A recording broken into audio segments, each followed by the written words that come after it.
I went camping a few months back in New Mexico with a friend of mine, David, who has family there. If you like rustic desert scenery, there are a few places in this country more beautiful than the Sandia Mountains, northeast of Albuquerque. We spent a good part of our first day just hoofing it through the Cimbolia National Forest as we made our way towards the mountain range. We had plenty more ground to cover before we got to the foot of the mountains, and not much daylight left. So we camped down for the night when we found a place suitably less rocky than the majority of the trail had been. In the interest of traveling light, and for the simple fact that we'd be in a pretty dry climate, we didn't bring a tent with us. So, our tiny camp was, essentially, 2 sleeping bags next to a fire pit where we cooked our dinner. Not long after sundown, we decided to call it a night so we could wake up before dawn and get on the move before the day got too hot. A couple hours or so later, I managed to drift off to sleep. I woke up to the sound of my friend David's voice calling out to me. "Hey, over here, come take a look at this." I heard his voice off the trail into the woods near the edge of the clearing. I looked around the camp to make sure I wasn't imagining things and saw David's sleeping bag was open and just empty. I called back to him, sleepily asking what he'd found, but he just repeated himself. "Over here, come take a look at this." In my bleary state, I didn't notice how strange the voice sounded at the time. Maybe I was still just half asleep, but looking back, it was pretty out of the ordinary, almost as if there were 2 voices layered on top of each other. One was clearly the voice of my friend, but the other was lower and significantly distorted. Groggily, I made my way out of my sleeping bag and slipped on my boots before walking into the darkness. I was nearly into the tree line when the voice called out to me again. "Over here, come take a look at this." It was almost mechanical in its repetition. No shifting in tone or urgency, just the same flat bleat. As I started to shout back at him that I was coming, something grabbed my wrist from behind. Then a second hand clasped over my mouth, stifling a short yelp of surprise. The grip on my wrist loosened as I spun to find David staring back at me, his eyes the size of dinner plates. He held one finger to his lips and shook his head as he motioned with his free hand for me to follow him. I was confused, to say the least, but the look on his face told me that whatever was happening, it wasn't good. So I followed him towards our little campsite. Once we arrived, he pointed at my pack and sleeping bag before quietly beginning to roll his own sleeping bag into a tight bundle. "What is going on, man?" I asked him stupidly as I stood in the middle of the clearing. He looked back at me with that same urgent expression and brought his finger back to his lips. He then pointed at my sleeping bag again and made a rolling gesture. I'm pretty thick sometimes, but I understood his body language well enough to know that something had obviously spooked him, enough to make him decide to pull up the stakes and find a new spot to sleep in the middle of the night. So, I collected my things and followed him into the woods, back the way we came earlier that day. David didn't stop until we were clear of the trees, back in the open almost an hour after we started walking. He told me that the voice in the woods I heard was probably a skinwalker trying to lure me out into the forest. He explained that the Cibola was a sacred place to the Navajo, and the skinwalkers who hunted there did so to defile its purity with death and dark magic. I was not buying it. I heard stories about skinwalkers, but I was pretty sure David was just trying to mess with me. He was always a bit of a prankster, and I had fallen for a good number of his russes, thick as I am. I was about to call him on his crap when I heard my voice, clear as day, repeat the question I had asked him just before we left the camp earlier that night. "What is going on, man?" I spun around to see 2 glowing eyes peering back at me from the tree line, about 20 paces behind us. David let out running, and I followed him. We didn't stop running until we were back at the truck in the parking lot near the entrance of the national park. We jumped into the cab, and after the engine puttered to life and turned over, and we peeled out of that parking lot to the screeching of rubber on asphalt. We didn't talk as we flew down the highway, but David's eyes kept creeping up to check the rearview mirror, so frequently, in fact, that when an enormous, black, lumbering figure plodded into the headlights, he had to swerve at the last second to avoid it. "Holy crap, was that a bear?" I asked, knowing it was far too big to be a black bear. He just shook his head and kept glancing nervously up to the rearview mirror as he redlined the old Ford's throttle. I watched his skin go pale as milk as his eyes locked on something in the rearview. He turned to look through the back window and nearly sent us careening into a ditch, but I grabbed the wheel and straightened it out. "What the hell, man?" was all I could manage as I white-knuckled the steering wheel. "It's chasing us," he said flatly. "Get your hands on the wheel," I screamed as he returned his full attention to the task of driving again. I didn't want to look back, but I had to see it. Some part of me still didn't want to believe what was happening. Once I was sure David was focused on the road again, I glanced in the rearview mirror on the passenger side. I saw those same glowing yellow orbs beaming from the pitch silhouette of the thing that was way too big to be a bear. It was no less than 20 yards behind us. I watched it rise from running on 4 legs to a standing position as it threw its head back and let out the most unearthly sound I had ever heard. It was like the drone of a siren mixed with the buzzing and chattering of forest full of insects. The old Ford's radio crackled to life, and the speakers in the car coughed out that same noise. The cacophony lasted for 5 ear-splitting seconds. Then it was over, and only the roar of the engine pervaded the silence of the night around us. We drove back to his family's place in Albuquerque, and never spoke about what happened that night. Even now, as I write this, it still feels like some kind of horrible dream.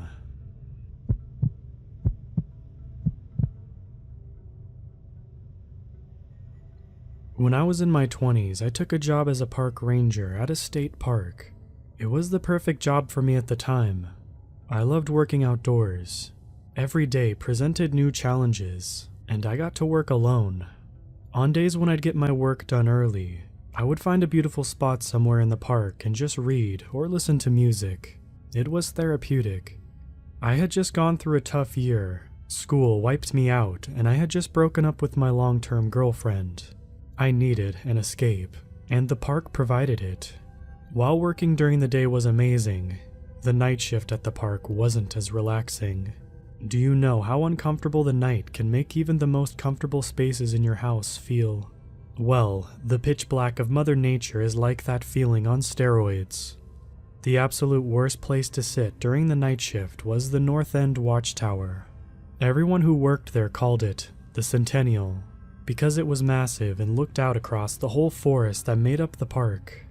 It was tall, just over 100 feet above the ground, and made of old pine that seemed to retain the scent as if it had been cut the day before. It was basically like a little cabin on top of really tall stilts. However, inside wasn't exactly a luxury box. The wall that faced the forest was one large window that gave pretty breathtaking views, but was also really good at giving you feelings of vertigo. Inside, there was relatively meager furniture. There were just 2 chairs, one for sitting in good weather and one insulated for bad weather, an old desk, and a single bare light bulb overhead, and a small fan to help keep you cool. I always brought something to read or write, because the night watch in the tower is dull as hell. It was quite a hike, too. It took about 10 minutes or so to walk the 10 stories. When you had to do it in the dark at night, it tended to take a little longer. Each story you climbed disappeared into the darkness below you. It could be a bit unsettling. Once you're on top of the tower, your job for the shift is to basically look for fires or anything else out of the ordinary. When there was a full moon, you could see so much of the woods, but when there was a new moon or cloudy, you couldn't see a damn thing. If it wasn't for the bare light bulb in the cabin, you couldn't see anything. Typically, you would keep in touch with the people on the walkie and just idle away the hours.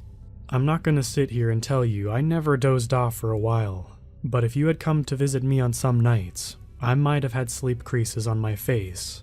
Most nights, when I was in the Centennial, I brought a book and read, or a journal to write in. Basically, occupy my mind for the shift and ignore the dark. Rangers, especially older ones, love to tell stories about the weird stuff they've seen over the years. People tend to think of parks as safe zones, where the most deadly thing that can happen is an animal attack. And yes, while animal attacks do occur, most of the violence comes from people. Campers, drunk, will get into fights or fall into fire pits, or get lost on their way to the bathroom. Drifters will sneak into the park and stay in unoccupied cabins or buildings. I cannot tell you the number of times I've walked into squatters chilling in a distant ranger cabin and have had to evict them. But one thing no one outside of the world of park rangers likes to talk about is the parks, especially at night, tend to be a haven for criminals. I know it sounds crazy at the outset, but it happens. Criminal activity, you name it, it happens. I was lucky to never deal with any of the more heavy stuff. A few times, we found drugs to be sold, or a small patch of weed growing in the woods, but nothing horrifying. But if you've put your time in at a park, eventually you'll run into something that will haunt your dreams. Not too far off where the park was, there was a correctional facility. It wasn't Alcatraz or anything that high security, but the people there were serious criminals. It was a distance away. On clear nights, you could barely make out the lights from the yard along the horizon, but it loomed large in your imagination. Your rational brain knew that any criminal could have to brave the dangerous forest in pitch black before they ran into you, but a tiny flicker of light kept a corner of your brain illuminated. It could happen. It won't, but it could. It was near the end of summer, and some of the staff had already split for the year. I was on for a few more weeks, but I was going to get night duty for most of those days since I was on the lowest of the totem pole. Worse, I would be on sentinel duty for those nights. I know having the least amount of seniority was the main reason, but I know that my boss and a few older rangers play poker those nights as well. Since I had no money or skills, I was sent up to the tower. As the sun was starting to set, I walked into the central station at the park entrance. A few of the rangers were milling about, messing around. The day shift was relaying night shift things that they could be aware of, that kind of stuff. It was mainly nothing. Not a ton of campers in the park this time of year, just a few sightings of bears nearby. Someone also swears they saw a bobcat, but wasn't sure. But someone walked into the station, and the tenor of the night shifted. "Excuse me," a woman about 40 said in an overwhelming polite way. She dressed in leggings, and my guess was she was here to walk the trails. My boss, and wannabe Casanova, Jonesy, noticed the outfit and lack of a wedding ring, and shot her his 10-cent smile.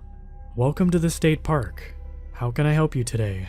he said, his words dripping with saccharine. Hi, she said, taken back a little bit. "I want to report something. Well, maybe report is a bit extreme, but just make sure you're aware of something I saw out on the trails."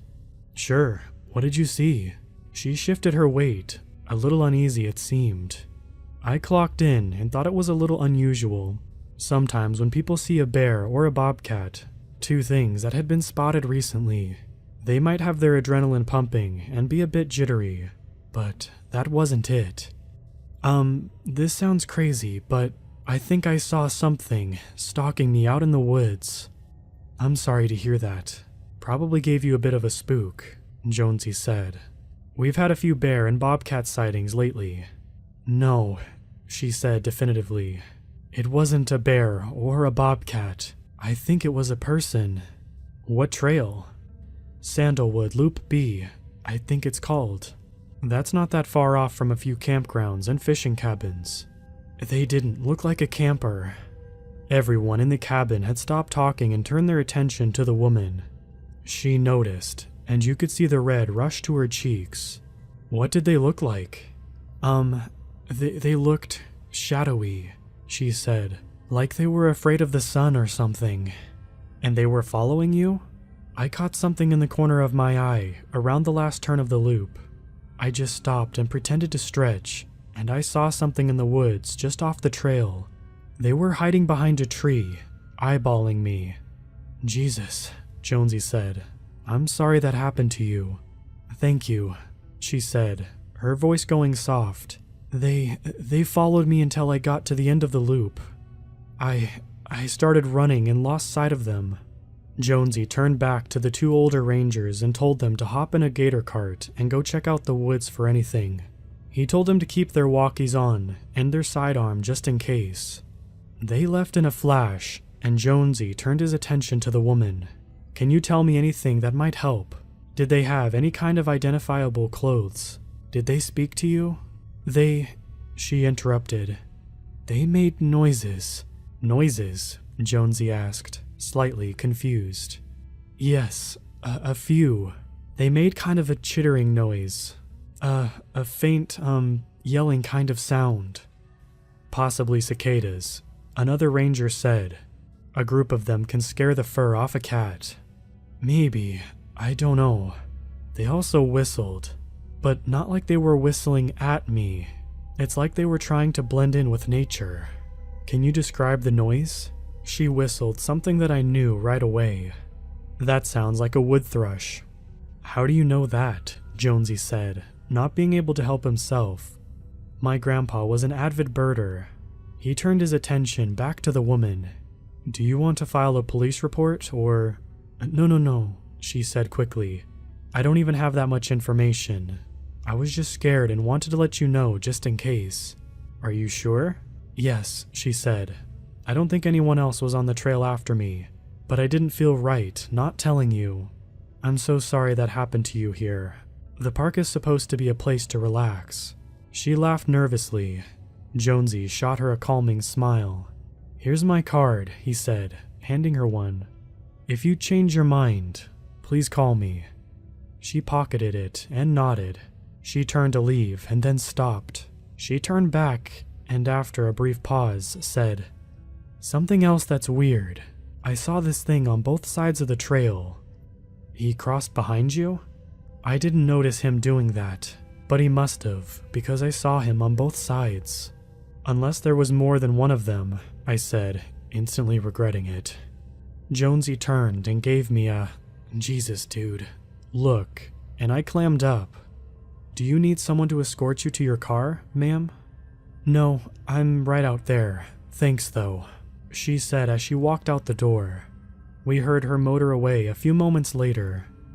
"Sorry," I said before Jonesy could say anything. He sighed. "No worries. Just don't go freaking out guests. We need people like her to come back." "People like her to come back. Right. Was I too obvious?" Jonesy said with a smile. "What do you think she saw?" I asked. "A Wendigo," one of the other rangers said, and everyone laughed. Having read about Wendigos and skinwalkers in a mythology class, I didn't find it so amusing. Might have been her eyes playing tricks on her. If someone is out there, those two will find him. They're good at tracking, and whatever is out there couldn't have gotten too far. "Great night to be up in the tower," I said with a smirk.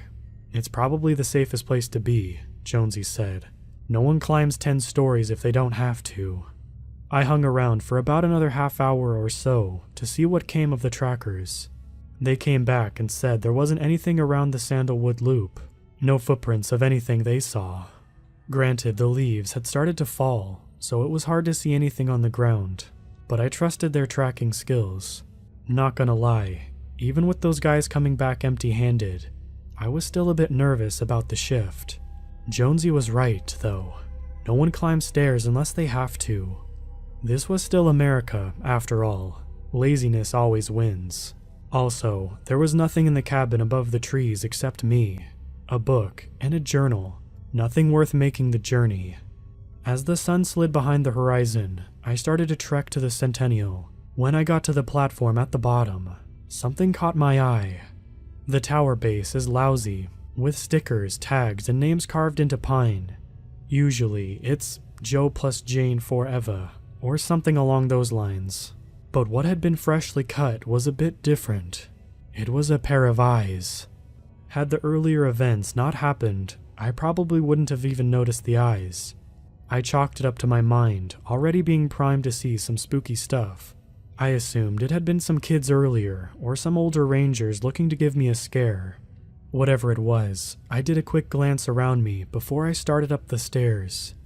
From the vantage point high above the trees, you can see storms rolling in. Tonight was no exception. It was a waning crescent moon tonight, so it would be a bit dark.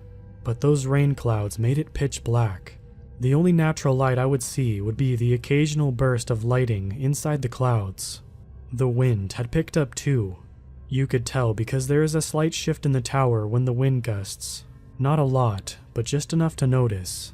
You get used to it, but when it first hits, it can be a bit jarring. There are a few wind gusts, but I settled in for the evening and stopped noticing. About an hour later, my walkie crackled to life. "How's the view?" It was Jonesy. "Great," I said. "We're about to do a pass around the park. Wanted to give you a heads up." I leaned towards my chair and glanced through the window towards the base. I saw Jonesy and a few other rangers getting into their gator carts to head out. Their headlights were bright, but only because there was literally no other light down there. The beams themselves only saw a few feet in front of you. "Thanks. You guys need me to scout anything for you?" "No, we'll be fine. But hey, if you see any Wendigos, let me know, huh?" "Funny," I said. "If you hear any thrushes singing again, run. Those boys should be all in bed by now." "I'll keep that in mind. Be back in a half hour, 40 minutes tops." "Over and out," I said, and I placed my walkie and watched those tiny ants drive off into the woods and out of sight. I kicked back in my chair and started reading again. That's when I heard a board creak. At first, my mind assumed it was probably just the wind pushing the tower. It can cause a creaking sound in the tower, but my brain pushed away the fog of rationality, and a more terrible thought became clear. What if someone was outside the door? I would have heard them walking up the stairs, right? I looked around for anything I could use as a weapon, outside of smashing my walkie or flashlight into the potential person's head. There wasn't much. If I did need to escape, light and communication would probably be a good thing to have. Didn't want to go and break essential equipment. I grabbed my walkie and pressed the button. "Jonesy?" I said, trying to sound confident. "Jonesy, you there?" I knew there was a chance he might be out of range. Sometimes these walkies can be wonky in the forest, and I was praying he would respond. But the longer I heard the static, the less hope I had he could hear me. "Jonesy, just curious if you guys had circled back this way." Finally. "Yeah, Ned forgot his light and we came back, but we're heading out now." "Okay," I said. "Hey, odd question, but did anyone come up to the Centennial by chance?" "Just you," he said, and then added, "Why?" "I thought I heard a board creak." "It's breezy tonight, storm's coming in. Probably just the wind, or the Wendigo," he said, chuckling to himself. "Have fun," I said, ending the conversation. I pulled my walkie back down and stared at the door that leads to the stairs. The odds that someone would have walked up here to put a scare in me was remote. Like Jonesy said earlier, no one walks 10 stories unless they have to. But what if the woman from earlier had seen someone, or a group, and they were looking for a place to hide out? Would the Centennial be a good choice? Maybe. I don't know how the criminal mind works. Regardless, for my own sanity, I would have to swing open that door and see if anything was there. It was probably nothing, but I needed to be sure. If not, the rest of my shift was going to be miserable. I quietly walked across the cabin to the door and grabbed the handle. I counted down from 3 in my head and swung the door open. There was nothing there. In the distance, a flash of light crashed, and thunder rolled, but no person was standing there. I sighed and then stepped onto the landing. You really feel the breeze up here now. The storm was moving in quickly. You could smell the rain coming. The earthy scent that the raindrops stir up was all around me. Even though I was sure there was no one outside the cabin, I wanted to check out the stairs just in case. I walked over the stairs and stared down. In the darkness, the stories below me just merged with the night. I couldn't see anything. I pulled out my flashlight and shone the beam down the stairs next to the landing. The flashlights we had were decent, but not ideal. Cops got 1,000 lumen flashlights to shine in your eyes when they pull you over, and we were lucky to get half of that. It's not like we'd need adequate lights working in pitch black or anything. I walked down to the first landing and glanced around. Nothing seemed out of place. I flashed my light down the next landing, and something caught my eye. The light reflected off of something on the stairs. Not unlike a toddler, I made my way to a shiny object. I was a little surprised to find a small piece of reflective strip on the stairs. I didn't remember seeing it on my way up. I would have picked it up and thrown it away. It looked like it had been ripped off a jacket or a uniform or something. But how did it get up here? The wind might have blown this up from the campsite, but that felt wrong. It was. I turned to climb back into the cabin when I froze. On the railing, something had carved another set of eyes. I didn't move. I stood there as my brain tried to piece together an excuse that made sense, but it was failing. Even when I started to feel the patter of rain on my face, I didn't move. What the hell was going on? Fearing that something might be looking at me, I clicked off my flashlight. I know I said earlier I didn't want to waste essential tools, but at this point, I was ready to brain someone until the damn thing broke. The rain started to come down a bit harder, which helped to break me from my fugue state. I was about to start back up towards the cabin when I heard the floorboards above me squeak. There was a crash of thunder nearby, and it barely registered in my mind. I was so tuned into the symphony of pine stairs that a bomb could have blown off near me, and I'd miss it. After what felt like 17 hours, I hadn't heard anything else. I relaxed a little bit. It was probably nothing. My mind was overreactive, and I was stringing together desperate events into a cohesive narrative to scare myself. I was sure that was it.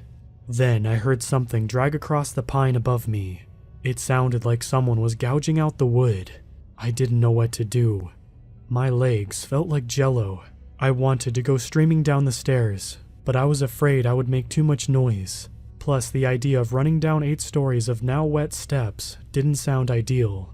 I slowly started making my way toward the stairs, heading down when the gouging noises above me stopped. After a slight pause, I heard footsteps head towards the door of the cabin. Someone was up there.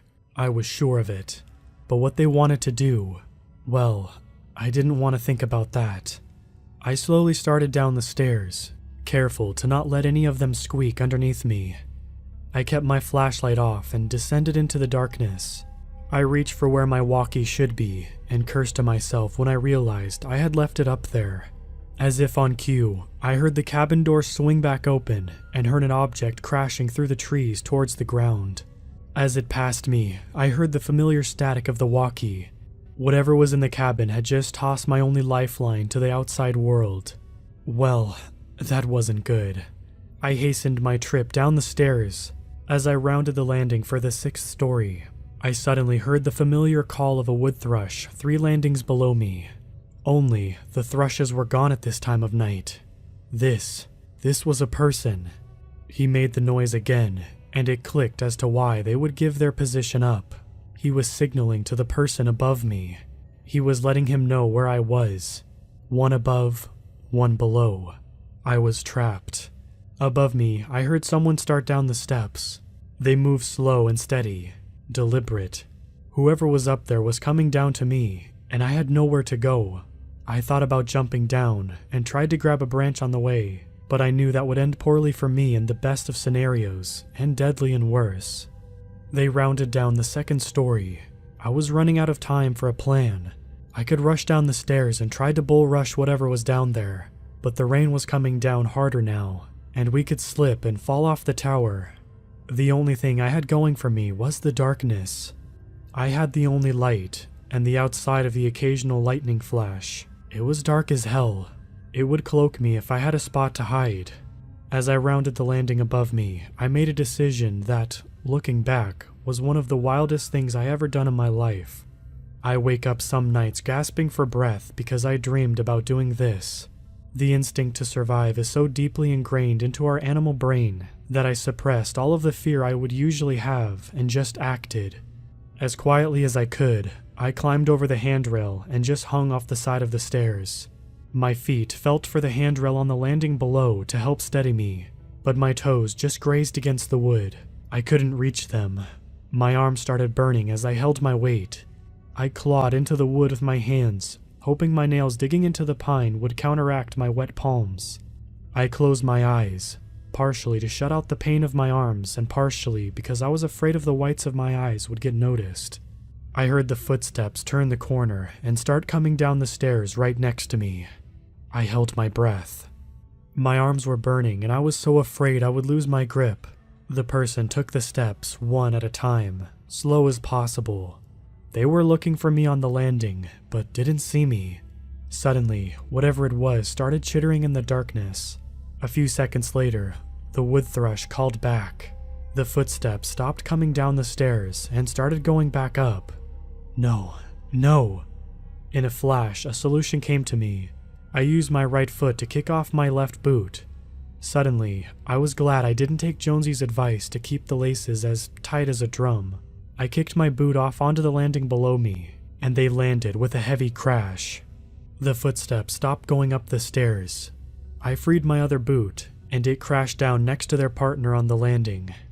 It sounded like I was down there. The footsteps walked right past me, heading down quickly to surprise me on the landing below. As soon as they rounded the corner, I called upon my strength in my body to quickly pull myself back over the railing. I landed with a thud, which gave away the ghost. I popped up and dashed up the stairs to the top of the cabin. I knew they'd be right behind me, so I didn't hesitate. In seconds, I was at the top of the stairs and outside of the cabin door. I was met with another pair of eyes carved into the wood. They stared back at me, watching and waiting to see what I was going to do next. I dashed into the cabin and leaned against the door to brace against anyone trying to burst in. I knew two people, at least I hoped they were people, were coming, and they were not going to stop until they got into the cabin. Another bolt of lightning flashed nearby, and the ensuing thunder shook the tower. Things were close. I glanced up and noticed that someone had carved yet another set of eyes staring at me above the window. Only this time, they left a message with the picture. You watch us, but who's watching you? I could feel the hair on the back of my neck standing up. I swallowed hard as two sets of footprints reached the top of the landing. Sure enough, they charged onto the door, pushing it open slightly. I braced hard against the door and started yelling. Just the most primal screaming I've ever done. They kept thumping the door, each time pushed the door open a bit more and a bit more. I was struggling to hold out against them. I was tired and my socks were slipping on the wood. It was only a matter of time until they burst through. I thought about my life. I thought about my parents, my friends, all of the things I'd never get to do. Then the hair on my arm started to stand on end. Then my leg hair. Then my hair started to rise. Only, it wasn't fear that was causing this. It was something much more primal, much more natural, much more powerful. I dashed across the room and sat on the insulated stool, a beat-up wooden seat with glass legs, and held my feet up. The door burst open and I saw two sets of eyes staring at me. The two faces grinned, and the cabin light reflected off of the blade of a knife. I screamed as everything went white, and what sounded like the sky splitting into two erupted around us. Lightning had struck the tower. I was safe. Glass and wood are crappy conductors, but the two men who were standing in a puddle weren't so lucky. The blast had shocked them and sent them tumbling down the side of the tower. When I opened my eyes, I could see the burn marks across the pine and the smell of fire that had been started. Without giving a second thought, I dashed out the door, careful not to catch myself on fire, and ran down the stairs of the Centennial. It may take about 10 minutes to climb up, but it took me about 2 minutes to get down. As soon as I hit the bottom of the landing, I saw the light of the gator carts pull up. I collapsed on the ground as Jonesy and the other rangers rushed over me. I glanced up and saw his face, and I started to sob. Above him, the flames licked and ate away the tower floor by floor. It would burn for over an hour. Later I learned that the two men taken by the lightning were escaped convicts from the jail. Both of them had beat up a guard, grabbed their clothes, and headed out into the woods 3 days earlier. The escape had been kept quiet because they didn't want to spook anyone and thought they'd track them down in the woods sooner rather than later. Why scare people if they didn't have to? Also, that's so ridiculous. They both have been convicted of murder, and I swear this is what the police told me. The criminals had ill intent for me. I told the officers I had gathered that. Thinking back, they probably watched me climb up the tower later and saw an easy target. When I had first heard the floorboards squeak outside the door, the criminal that had followed me up made a quick decision to climb up onto the roof of the cabin to prevent me from seeing him until he was ready. I probably didn't hear anything on the roof because of the fan and the rain. I think about what he could have done to me if he had caught me by surprise, jumping down from the roof and shutter. At best, I'd be stabbed by a madman. At worst, I tumbled 10 stories to the end. Either way, not a great thing to linger on during idle hours. That was my last day as a ranger. I was due back to school in a few weeks, and I needed to calm my nerves. Everyone understood. They even paid me out for a week, which was nice. I also took a small part of the Sentinel as a memento of the ordeal. Every time I look at that piece of wood I took from the tower, I wasn't reminded of what could have happened to me, but instead of what I did to survive. Someone was watching me that night, but it wasn't just the criminals. It was nature herself.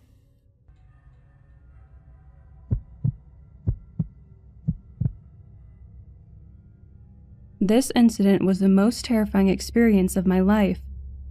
This happened in the fall of 1982 in Baxter State Park, Maine. I lived in Manchester, New Hampshire at the time, and desperately wanted to get one last camping trip in before the weather changed and the region would become buried in snow and tourists from out of state for the skiing season. It was early November, and it was still warm during the day and nice and chilly at night, perfect for sitting around the fire and relaxing. I loved the outdoors, I still do, but the events of that night in Maine would leave a mark on me for the rest of my life. My husband worked all weekend at the hospital downtown, and both the kids were at Grandma and Grandpa's for the weekend. I called in sick to work, loaded up my Bronco, strapped the canoe on the roof, and hit the interstate. I was on the water late in the afternoon. I loved this area because of how remote it was. I was a few miles from my launch site where the truck was parked when I spotted a perfect place to camp. I paddled toward the shore. This is a great spot, I thought to myself. I set up my little tent, built a fire, and unfolded my packed chair to relax. The day turned into night, and I crashed out in the tent. The following day I awoke to the sounds of birds chirping. It was a little cooler, but still great weather. I took my camera out into the forest to take some pictures. I did some fishing and just enjoyed the peaceful stillness of this remote wilderness. The day was uneventful, and soon after dinner I lay in my tent with my flashlight reading. I must have dozed off, because I awoke startled by something moving outside my tent. I laid still, but instinct told me that there was something outside. I could hear the carefully placed steps of something. There are moose and black bear up here. Moose can be very dangerous if you walk upon them by surprise. The bears generally smell you before you see them and keep away. I lay still and listened. Whatever it was had stopped at the entrance flap of the tent. As my eyes adjusted to the darkness, I could make out a faint, shadowy shape. I was wide awake now and on full alert. Whatever it was, I could hear it sniffing around and panting out of breath. I slowly began to unzip the tent when it ran off. I opened the flap of my tent and looked out just in time to see the branches swaying and hear the sound of something moving through the brush and into the deep woods.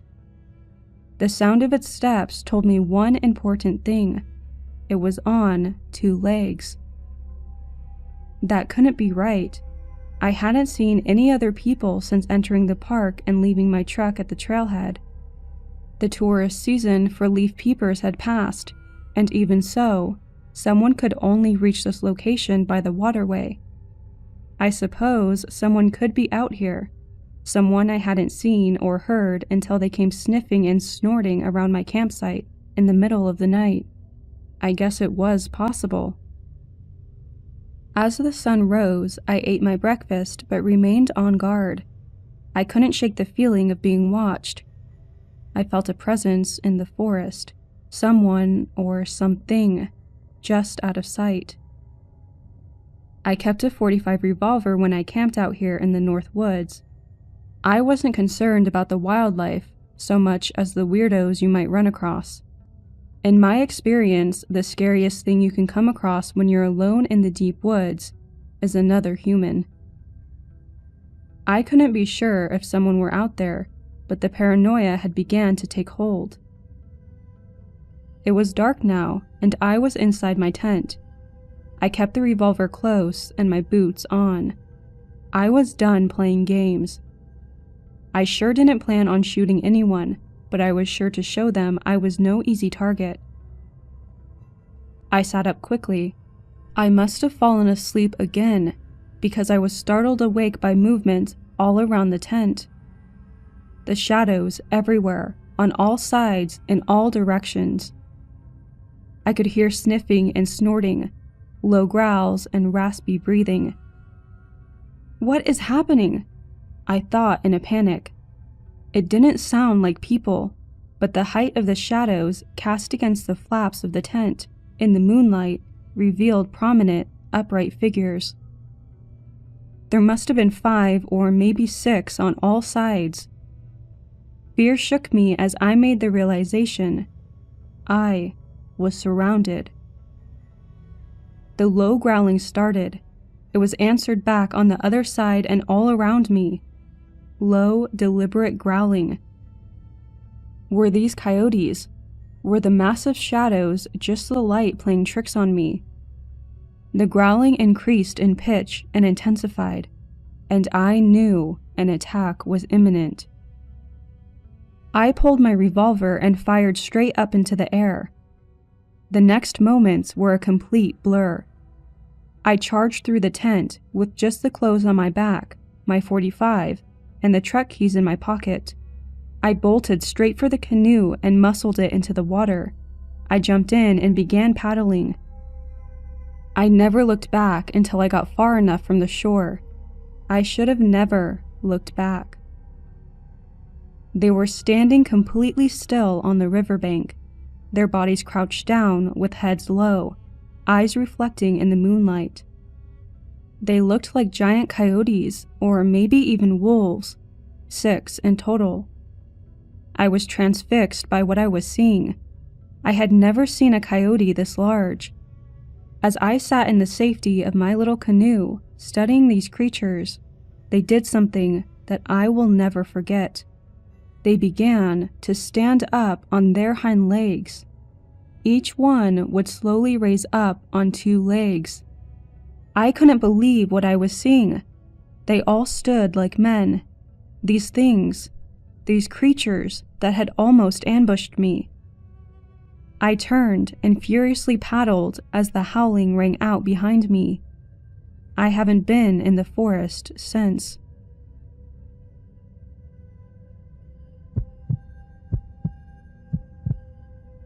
This happened a year ago, and I can't stop thinking about it.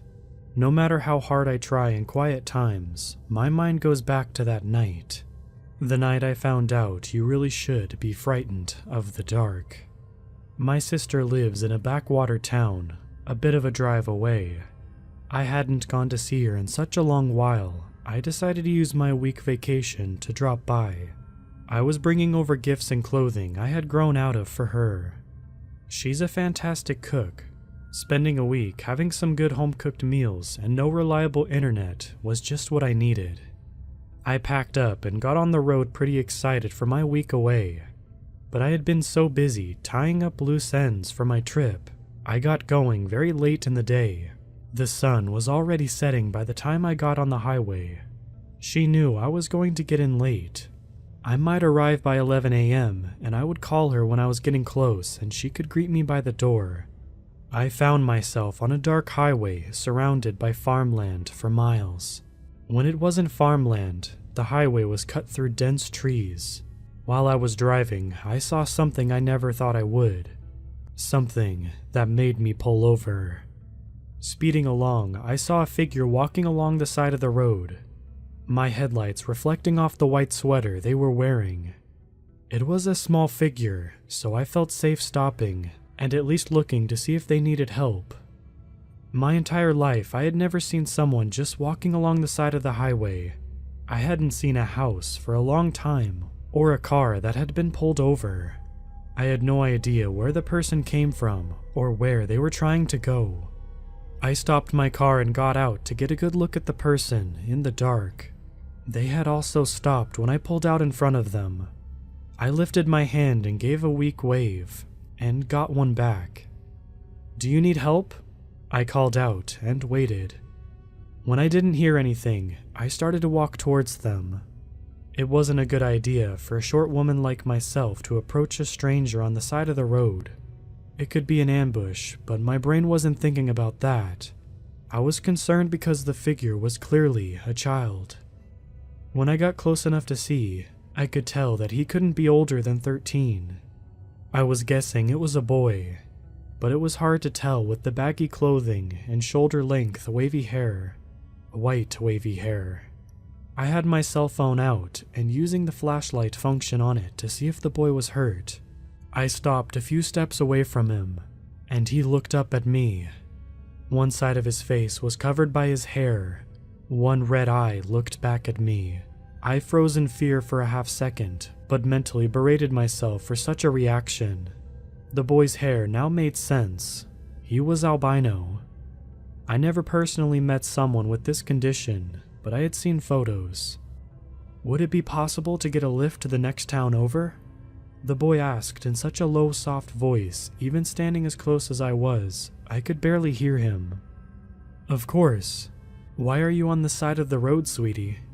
Come on, get in the car. I have some water." He followed behind me, silently. He wasn't crying or anything.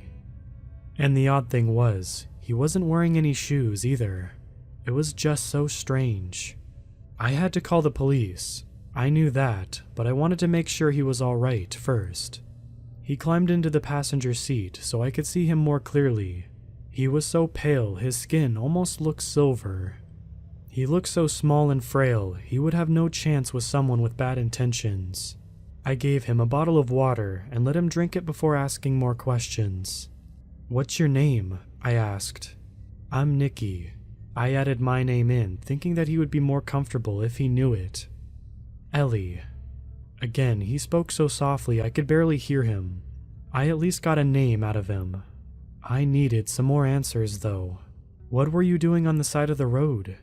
Do you have someone I could call?" I asked as nicely as I could, hoping it would make him speak some more.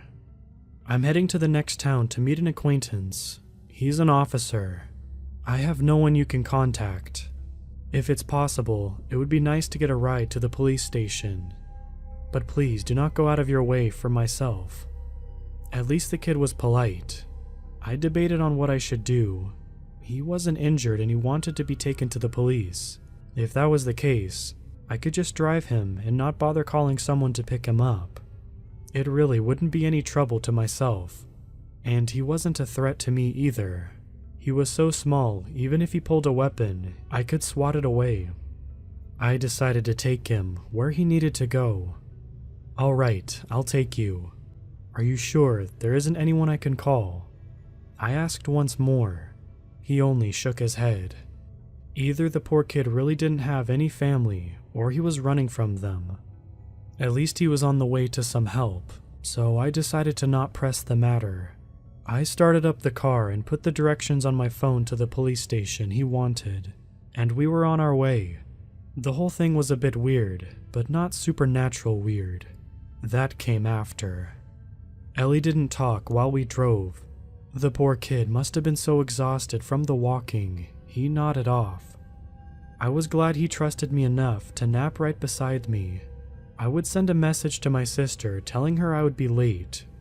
We drove in silence for a little while when I saw yet another thing that I never expected to see.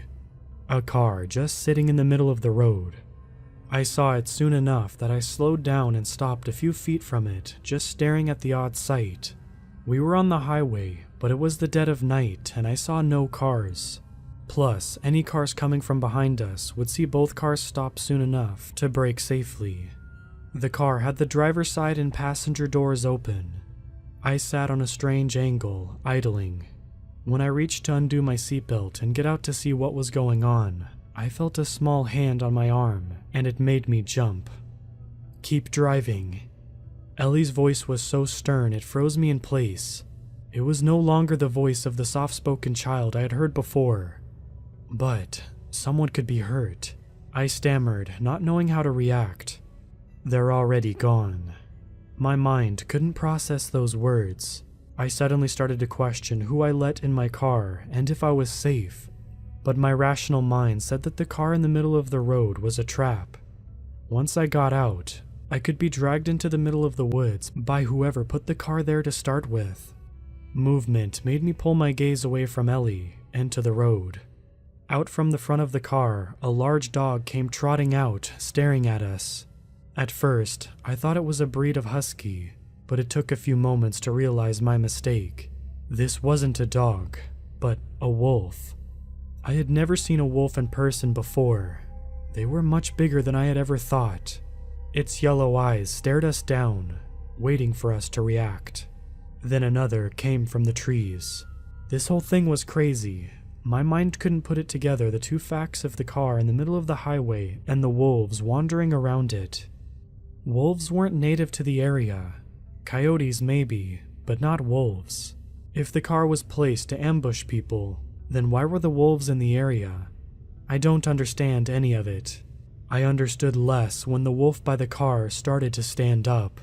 My throat closed up and my body tensed as I saw the creature seamlessly turn from a wolf just standing on its back legs to a hulking monstrous form that towered into the darkness before us. "Drive," Ellie ordered, and his hands gripped onto my arm, hurting enough just to bring myself back. "I don't understand," I said, still, but a bit dumbfounded. "Silver King, oh Silver King, a pleasure it is running into you here. Come out to greet us." The figure standing in the road roared at us in a booming voice and outstretched its clawed arms in greeting. It was covered with dark rough fur, with a body similar to a man. Its head was large, but looked like the wolf that had been looking at us seconds before. Its legs were the same of a wolf also, and I wondered how it was even standing.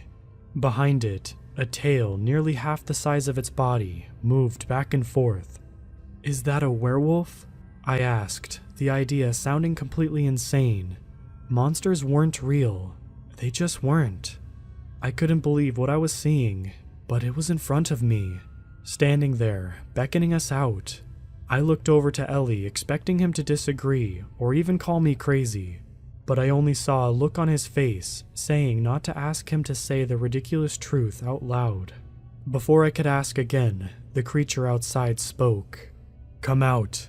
We have such treats tonight."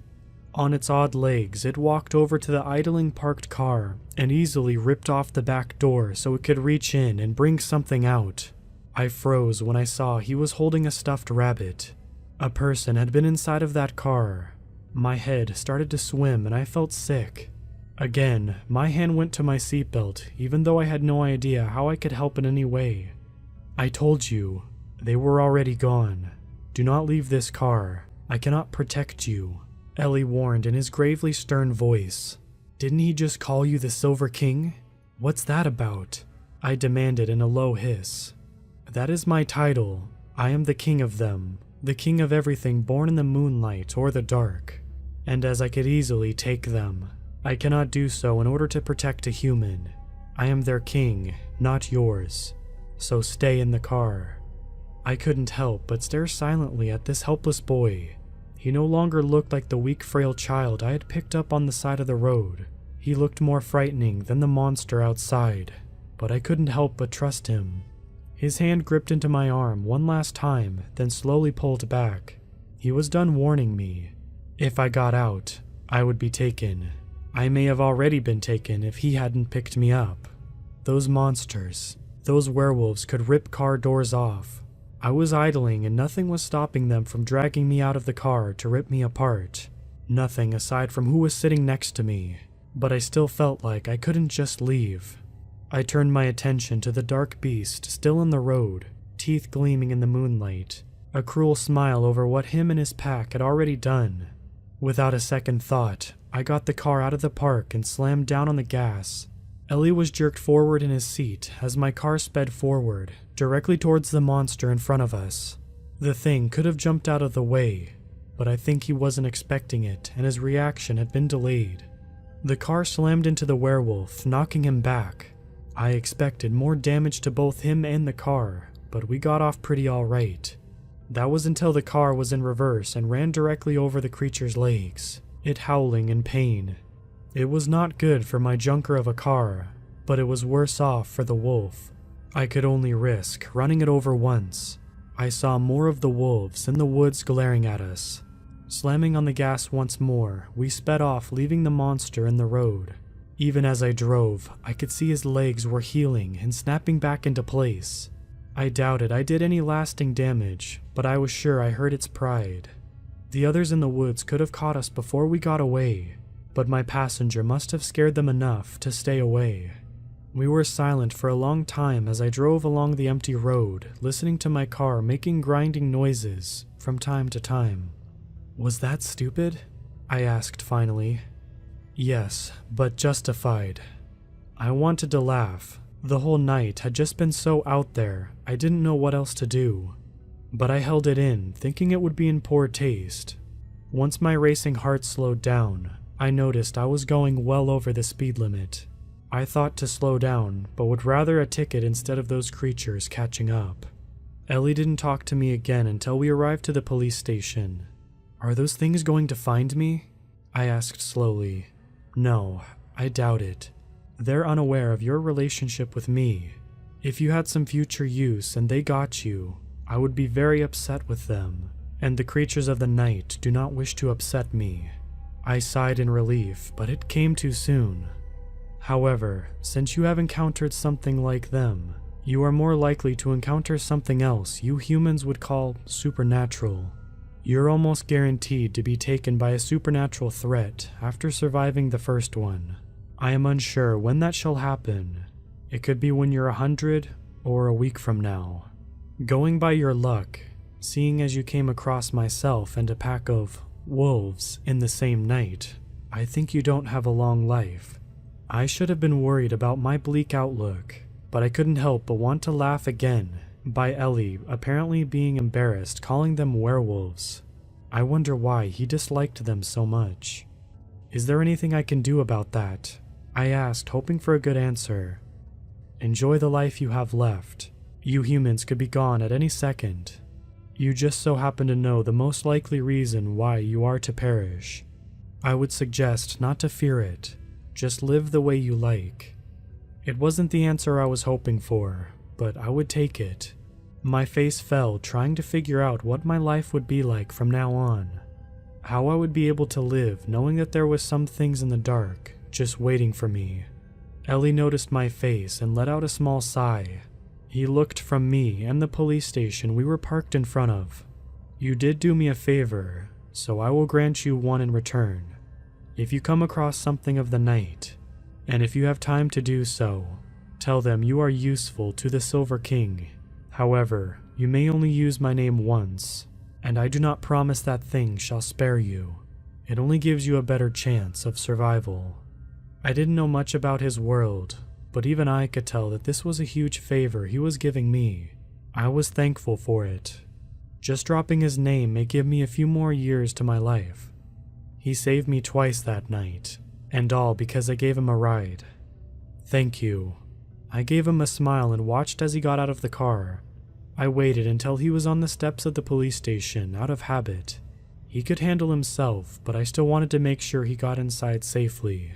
I sent my sister a message saying I was going to be a bit late. I then drove off, leaving the odd person behind. Since then, I hadn't seen anything strange. I sold my car while I stayed at my sister's place and got a new one, just in case a certain wolf remembered what hit him while I drove back home. I didn't tell my sister what happened, aside from finding a kid on the side of the road and turning him in. There was a report of a car found on the highway, but I didn't want to know any more information about it. I don't want to know who was lost that night and how I couldn't do anything to help it. I still can't help but wonder how Ellie is doing and who he was meeting that night, but it's best if I never see him again, and never find these answers.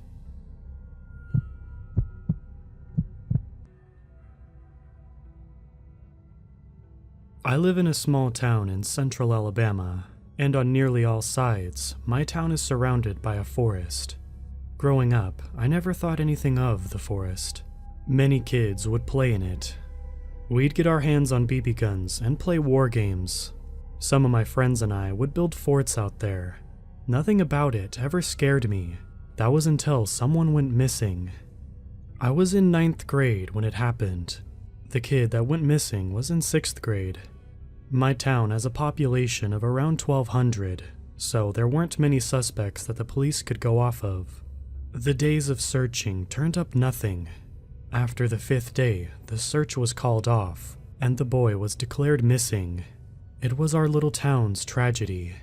For the next couple of years, no one allowed their kids into the forest, for obvious reasons. Every year, there'd be a ceremony to remember the kid, and all of the schools would let out early that day. Once again, however, more people went missing during a hunting trip. I was the only survivor. It was the end of my senior year, and to celebrate, my dad wanted to take me on a hunting trip.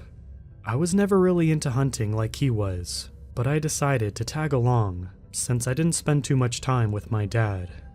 He brought along 2 of his buddies, Randy, who was around 5'10" and had shaggy brown hair, and Hector, who was 6'1", slightly chubby, and had balding blonde hair. I hadn't really interacted with them before the trip, so it was a little awkward at first. My dad said we'd be in the woods for a good long time. He had planned for us to go early in the morning and come back late at night. He told me to pack whatever drinks and snacks I wanted. I only brought waters for my drinks because I didn't want to get dehydrated. As for snacks, I brought the classics: Little Debbie's, chips, etc. I was given a .300 Winchester Magnum for my rifle.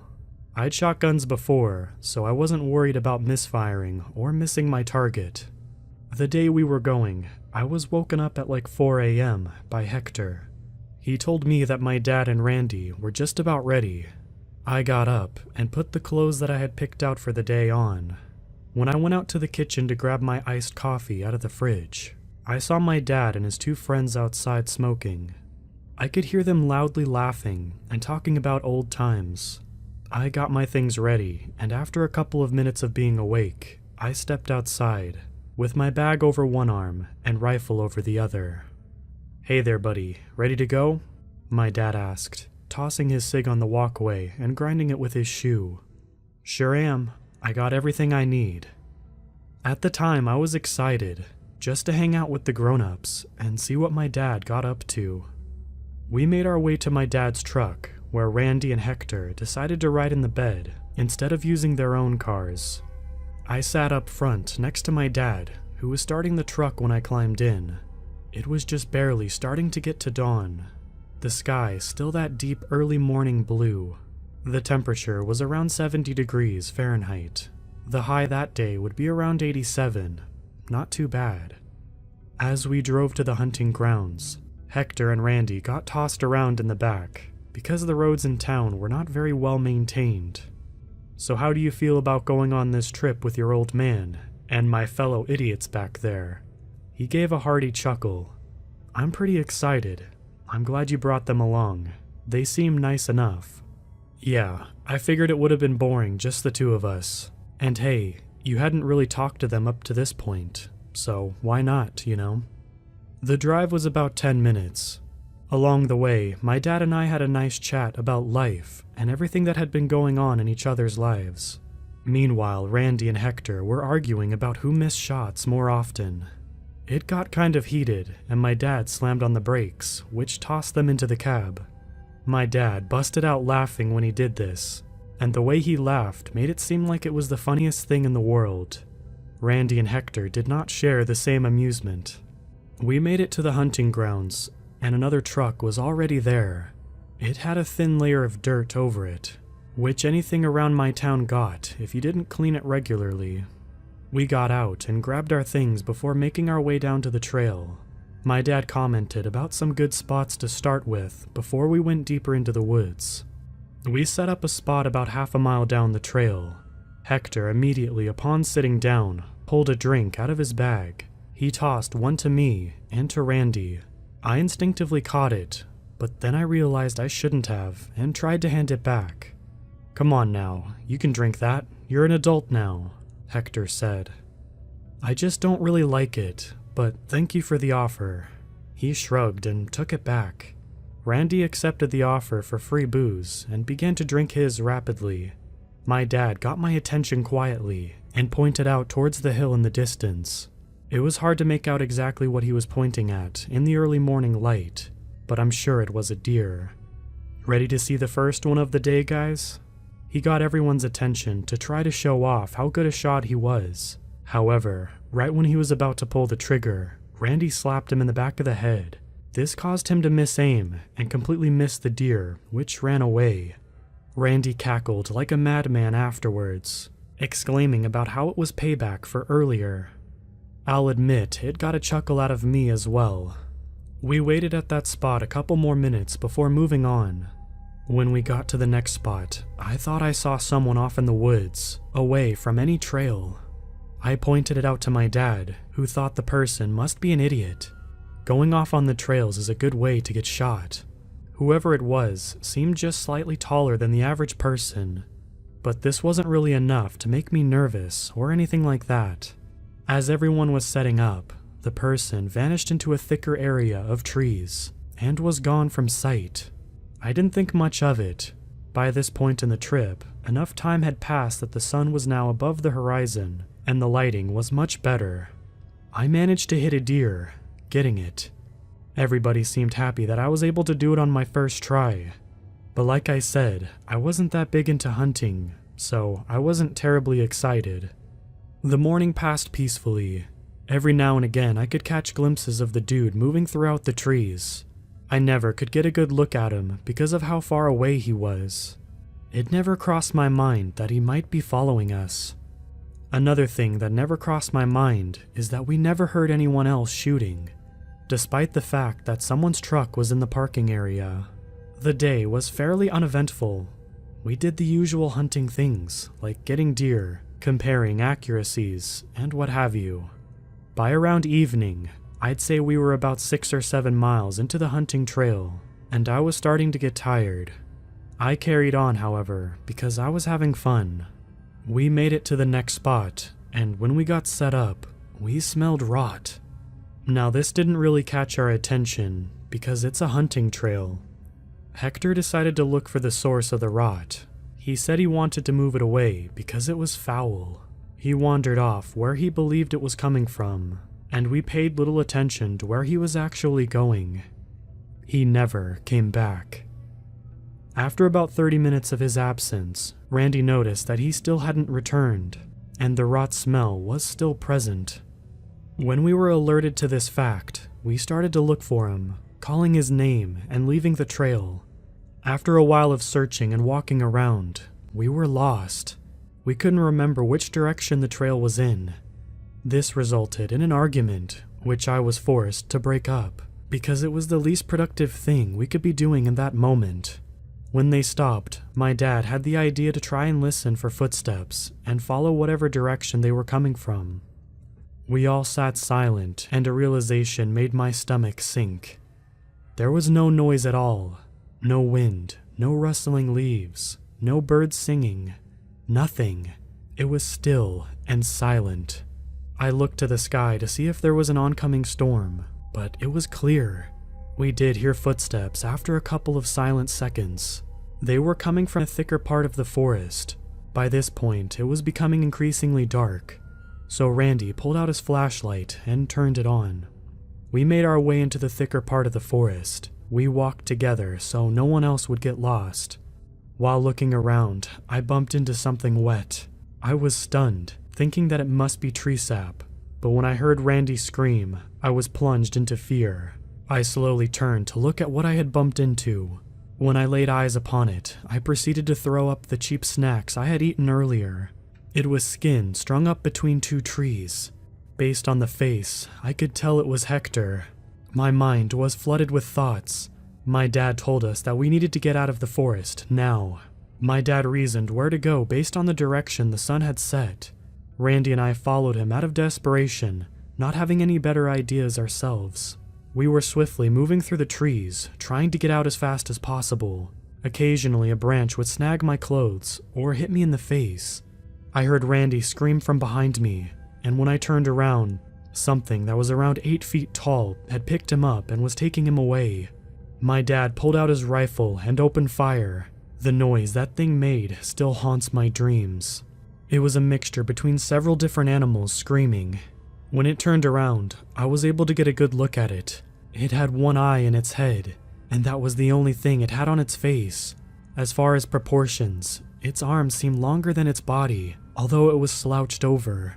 The texture of its skin was oily, and it was dark gray in color.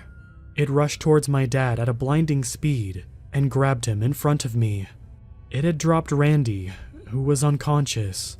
I turned out my flashlight and I stood as still and as quietly as I possibly could. I heard it walk over to where it had dropped Randy. It picked him up again and stomped its way off deeper into the forest. After what felt like an eternity standing there, I slowly moved over to my dad, and I grabbed the truck keys off of his belt. I went in the direction he had suggested, slowly and carefully. He was right. I came out of the forest a couple of feet away from my dad's truck. I sprinted over to it and fumbled the keys until I could unlock it. I left the town. A couple of towns over, the police caught up to me because I was the primary suspect. However, after discovering the bodies in the shape they were in, I was let go. They were under the impression that no human could do that. I left Alabama altogether and live in Illinois now.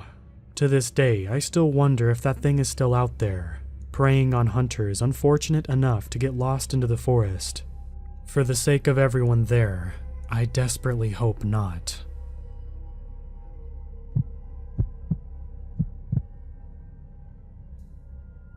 When I was 4 years old, my parents moved to a secluded town in the West Virginia outback. This was because Charleston was too noisy and too expensive for them. They wanted the quiet and privacy of the wooden town. I'm not going to say the name of the town here, so you don't go there and bother the people who live there. Our new house was 2 stories with 4 bedrooms. 2 of the bedrooms were going to be converted into an office and a playroom.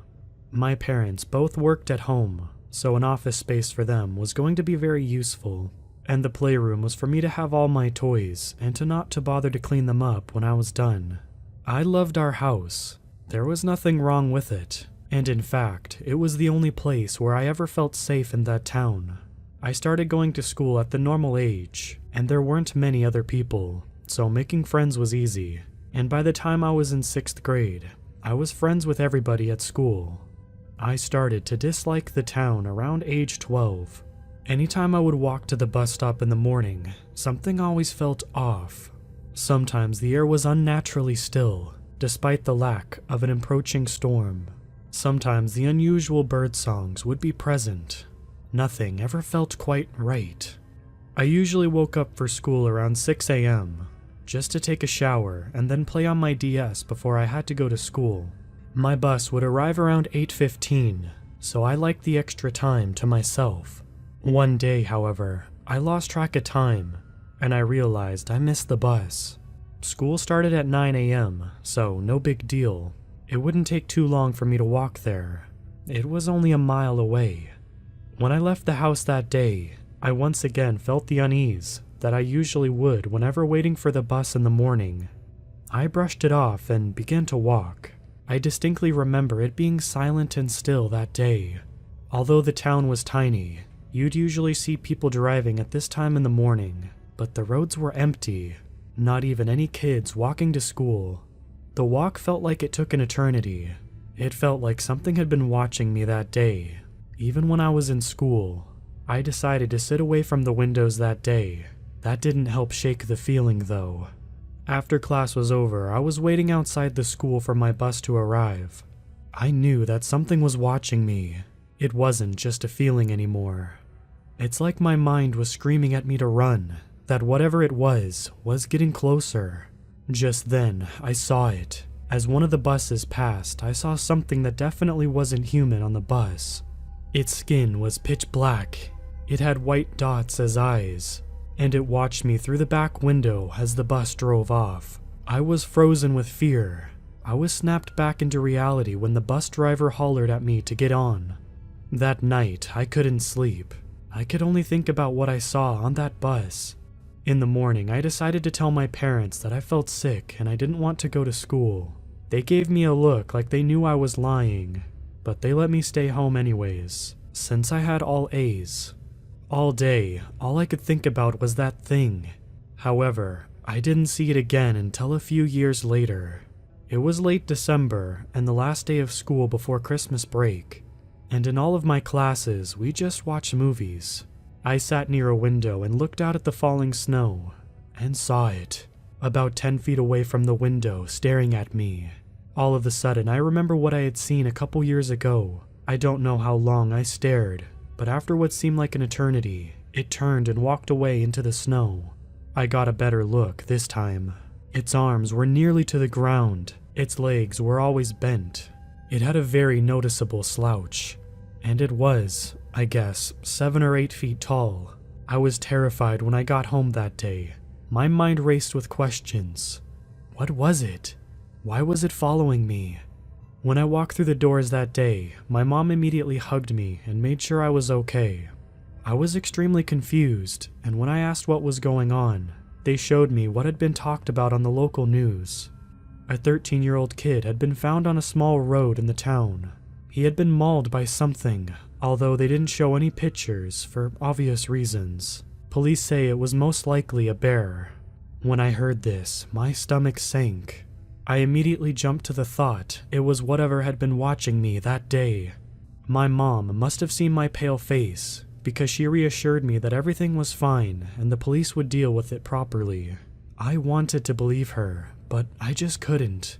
How were the police going to catch that monster? And if I even went as far as to tell police what I saw, would they believe me? I went up to my room and turned on Cartoon Network to try to calm myself down, but it didn't work. I eventually panicked myself to sleep. I woke up in the middle of the night and Adult Swim was playing American Dad reruns. I decided to go to the kitchen to get some water. As I descended the stairs, I looked out the back porch window at the bottom of the stairs. And right there, staring in the window, was the monster. I instinctively ducked back up the stairs and I peeked out to see if it had noticed me. It didn't seem like it did, because it was scanning back and forth as if looking for me. My dad had a gun in his room, so being the stupid kid I was, I thought the best idea was to get it with said gun. I snuck into my parents' room and found the hiding spot for it. I made sure it was loaded, which it was, and I crept back down the stairs. I peeked out towards the back door again, and it was gone. I slowly made my way into the kitchen, and I hid under the table, looking through all the windows to see if I could see it. Just then, I heard the front door open. I saw it slowly shamble as the door swung open. It walked around. I assumed it was looking for me. It walked up the stairs, and I heard my parents' door opening, my hands trembling as I slowly got out from under the table. I made my way over to the stairs. My parents' door was wide open. I saw the shadow against the dark blue in there. I knew that was it. I pointed the gun at the top of the stairs and pulled the trigger. Nothing happened because the safety was on. All that accomplished was that it noticed me. I saw it turn towards me. The white dots pierced into me. I fumbled the gun, trying to turn the safety off. When I got it off, I looked back up and the door was closed. It took me an eternity to work up the courage to go up the stairs and open the door. When I did, it was gone.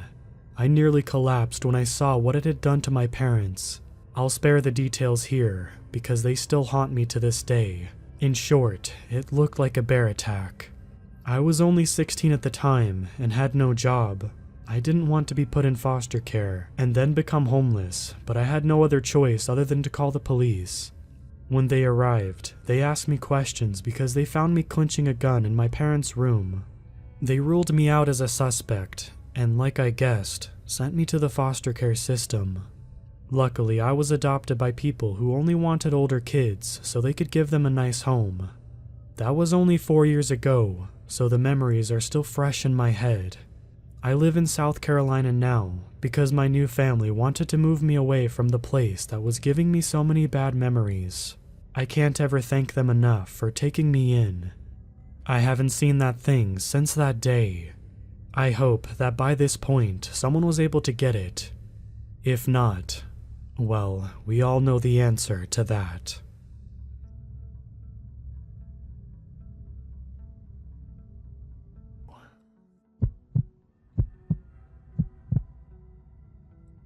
Every night they were closer than the night before. Every time they grew in number, they became easier to make out. I could feel them watching me. I don't know where they came from, but I knew they wanted to hurt me. I could feel it. I saw the first one 3 nights ago. My house is the last one in the neighborhood. I live alone at the end of the street, so beyond my small yard is tons of acres of undeveloped land which consists of mostly tall pines and lots of undergrowth. The street just ends a few yards from my house, the grass and tree roots growing through the blacktop. All we got was an almost useless street lamp I had petitioned for because the darkness of the woods creeped me out. The dull light from the street lamp illuminates a good portion of my yard, but because of the angle, some of the tree limbs cast shadows across it. The light spans from a few feet into the woods to the wall of my house and almost completely covers the front yard, one of the last benefits of the light. Honestly, the orange glow and low hum of the street lamp used to comfort me. Now, it just fills me with dread. Dread for the day it goes out and I can't see them anymore. I was on my screened-in side porch relaxing before going to bed. In the middle of my routine, scrolling through social media, something at the edge of the woods caught my attention. I wouldn't say I saw it at first. It was more like I felt it. I put my phone away and strained my eyes to try and make out what was making me feel so uneasy. It was just at the edge of the light, as if I had caught it trying to sneak out of the darkness beyond. A shadow in the shape of a person. I didn't believe it at first. Why would I? It was just standing there, not moving, but I knew it was looking at me. It had no defining features, no eyes, no mouth, no hair. It was a perfect shadow, just standing at the edge of my yard like a person. I stared for what seemed like an eternity, not sure that I was really seeing this shadow person in my yard. Finally, I called out to it, asking what it was doing. I got no response. It didn't even move. I convinced myself it was a trick of the light and went back to scrolling. The unease continued, and occasionally I would sneak a peek back at the shadow. It never moved, never made a sound. I finished my cig and put it out before looking out to the shadow again. It was then the wind began to blow and all of the shadows from the tree limbs began moving. I watched, waiting for it to move as well. It didn't. That was the moment I began to panic. I called out to it again and again. I got no response. My stomach dropped and I began to get angry. I stood and walked off of the porch. I took maybe 3 or 4 steps towards it when I was overwhelmed with fear. I began to sweat. My mouth dried up. Every hair on my body was standing. I tried to take another step, but my body refused to move. Every primal instinct I had was telling me to run. I backed away, never taking my eyes off of it. After I got inside the house, I ran to the pantry to find my strongest flashlight. The side door of the house led to the kitchen, so it wasn't too much of a stretch. Before going back outside, I looked out the window to make sure it was still there. Of course, it hadn't moved. I walked back onto the porch, turned on the flashlight, and aimed it at the shadow. My skin crawled as the light washed over the shadow and didn't go away. The shadow was opaque. I could almost see through it when the light was directly on it. The thing was pure darkness, given shape. Not knowing what to do, I backed inside. Who could I call about this? They'd never believe me. I pulled a chair to the window in my living room and watched the shadow. I don't know when I fell asleep, but it was some time before sunrise. The next morning, I woke up to the sun hitting me in the face. I jumped up, checked the time, 7:36 a.m. The feeling of uneasiness was gone, but I had to be sure. I looked out the window and almost collapsed from relief. The shadow was gone. I ran through the previous night's events over and over in my head. Maybe I had dreamed the whole thing. That had to be it. Either that or I was going insane. Maybe both. It took almost an hour to build up the courage and walk outside to inspect the spot where the shadow stood. What I saw made me run cold. There were 2 imprints in the grass, as if something had been standing in the same spot for hours. I felt sick to my stomach. There really was something in my yard last night. I backed away from the spot, never taking my eyes off the footprints. It might have been there still, but was invisible, waiting to get me. But if that were true, why didn't I feel the uneasiness I felt from last night? Did that even have anything to do with the shadow? I prayed it wouldn't be back to answer these questions. The rest of the day went by normally. It was my day off, so I just lounged around watching TV. I went grocery shopping and paid some bills. I don't really remember much of the day other than that. I just remember being anxious about nightfall, hoping it wouldn't come back. Man, what I would give to be able to go back to that feeling instead of the absolute dread I feel now. Nightfall came and I did my best to keep my mind occupied. I cooked dinner, turned on one of my favorite comedies. The night wore on and I began to feel a little bit better. It was already past the time the shadow appeared the night before when I went outside for a cig. I lit it and pulled out my phone to check the time when the feeling came back, stronger than before. I looked up and there it was, a few feet closer and more defined. I didn't have to strain so hard this time to see it. A whimper forced its way out of my mouth and I scanned the rest of the tree line. That's when I spotted the other one. I was standing just outside one of the shadows made by the tree limb closer to the road. It was standing in the same pose at first, arms just hanging to its side, but it was facing my direction. I screamed and jumped back, falling over a chair. Before I realized it, I was yelling at them, asking them what they want. My fear had been replaced by anger again, and I walked out onto the stoop. I looked on the ground for something to throw and spotted a small rock by my step. Without thinking, I grabbed it and flung it at the first shadow. The rock hit the shadow right in the chest and fell to the ground, but there was no sound when it connected. It was as if it hit nothing. The shadow didn't move. I called out again, asking them why they were here. There was no reply, of course. I don't know what I expected. That's when I realized there were no sounds. No crickets, no birds, no natural sounds at all. Just the humming of the street lamp. I looked from the first shadow to the second, the unease rising the more I look at them. I wanted them to do something, say something, anything. But they just stood there, watching me. I retreated to the porch and continued watching them until it was done. They still didn't move. What were these things?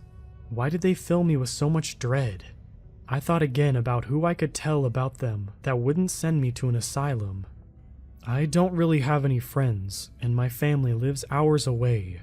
I had never felt so alone as I did in that 5 minutes. After finishing my cig, I went back inside and posted up beside the window again. I could barely see the second shadow from my position, but as long as it didn't move, it would be fine. Hours went by, and they never moved, but the uneasiness stayed. Once again, sleep crept up on me, and before I knew it, I was waking up. It was 8:42 a.m. I was late for work. I called my manager and apologized, told her I wasn't feeling well. She said it was fine, and they were overstaffed anyway, to not worry about it. I asked her if she could find people to cover my shifts for the rest of the week, as I wasn't feeling well. After a small back and forth, She agreed. I needed time to either get this thing sorted out or get out of Dodge. I spent the day trying to come up with a plan for the night. I needed to get footage of them to show people. Why hadn't I done that already? So stupid. But what was the plan after that? I couldn't even get near them because of the feeling they gave me. I thought maybe I could shoot them, but I didn't have the money or time. I just reserved myself to reconnaissance for the night, and after that I'd see where things went. Waiting for nightfall was awful. I couldn't eat. I tried to take a nap because I was exhausted from barely sleeping the previous 2 nights, but every time I started to drift off, I would think about the shadows consumed and jump awake. I couldn't do anything but sit and wait until it got dark. The hours dragged on. That day seemed like an eternity of waiting. Finally, night came, and I walked onto the porch and waited with my phone in hand, periodically checking the time. The usual sounds of nature were there. Crickets, cicadas, the odd bird. I held out some tiny bit of hope that maybe the shadows wouldn't show. Then, at 9:07 p.m., the sound stopped, and all I could hear was the hum of the street lamp. My stomach dropped so bad, I felt physically sick. I already knew what that meant, but I looked up anyway. The first shadow had moved a few feet closer to my house. The second one halved its distance. I scanned the yard and spotted 2 more. One on the opposite side of the yard as the second shadow, and the other in the middle of the street. Again, they were easier to make out than the previous 2 nights. They were more corporeal, darker than before. They didn't even blend in with the shadows near them anymore. If anything, they stood out. I walked to the door and stuck out my torso. The air felt heavy, like it was made of pure malice. I began sweating and felt faint. Shaking it off, I opened the camera on my phone and aimed it at the first shadow, who was the closest one, at probably only 12 feet from my door. I struggled to keep my hand steady enough for the camera to focus in the low light. After what seemed like forever, it focused, and I snapped a few pictures. Once I got those, I backed into the porch and took a moment to catch my breath. I looked back at the 4 shadows, looking for any type of change. Nothing. Simultaneously relieved and frustrated, I opened the pictures I had taken, and of course, they weren't clear enough to even make anything out. I had to try again, but every fiber in me was screaming for me not to. It took me a few minutes to hype myself up enough to even open the door again. Same as before, I just stuck out my torso and aimed my phone at the closest shadow. It took a moment, but the camera finally focused. The picture was going to be clear. Thank God.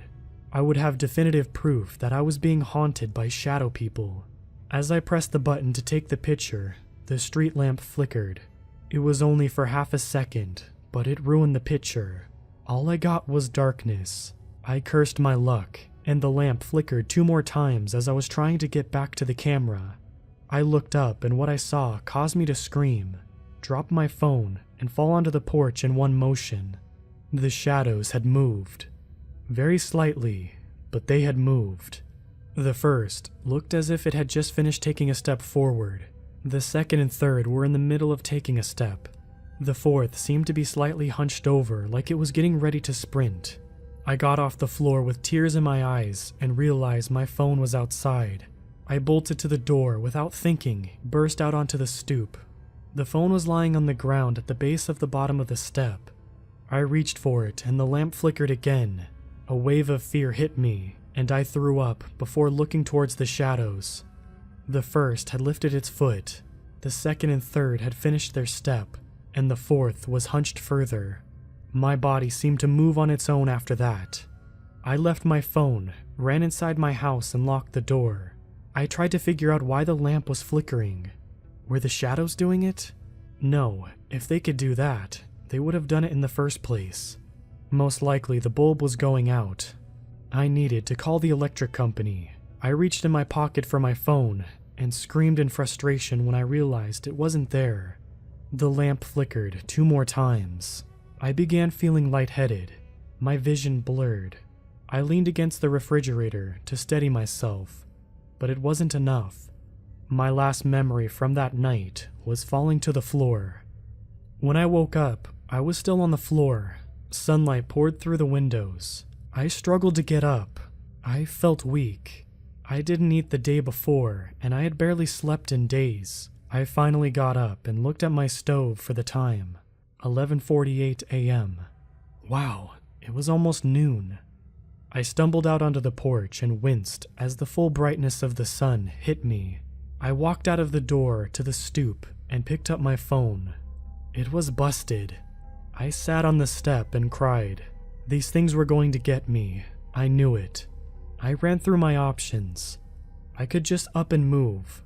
I could maybe stay at my parents' for a night or two, but eventually I'd have to come back home. How many shadows would be here then? I decided I was going to fight them. This was my home. As long as there was light touching them, they wouldn't move. I could just buy a bow and take them out from the porch. I hadn't used one since I was a kid, but I was pretty decent back then. So, I had a good feeling. First thing I needed to do was get that light replaced though. I drove downtown to the electric company and told them the light was out and it needed to be fixed as soon as possible. They told me it would be later that afternoon, but it would be fixed before dark. I thanked them and drove immediately to the nearest sporting goods store. Once there, I asked an employee to show me the bows. I was a little hurt at some of the prices of these things. I finally settled on one in my price range and stocked up on some arrows. On the way home, I stopped by a drive-thru. I didn't eat much. When I got home, I began putting the arrows together and practicing drawing the bow. I felt pretty confident in my abilities, even though it made me sore. At about 4 in the afternoon, the repair truck finally came and I walked out to the guy in the street. He told me I looked sick, which I laughed off as having a week off of partying a little too hard. We had a laugh and he went to work. Once he was done, we had made some more small talk and he asked me if I was ready for the big storm that was coming through later. My heart dropped and I told him I didn't even know it was coming.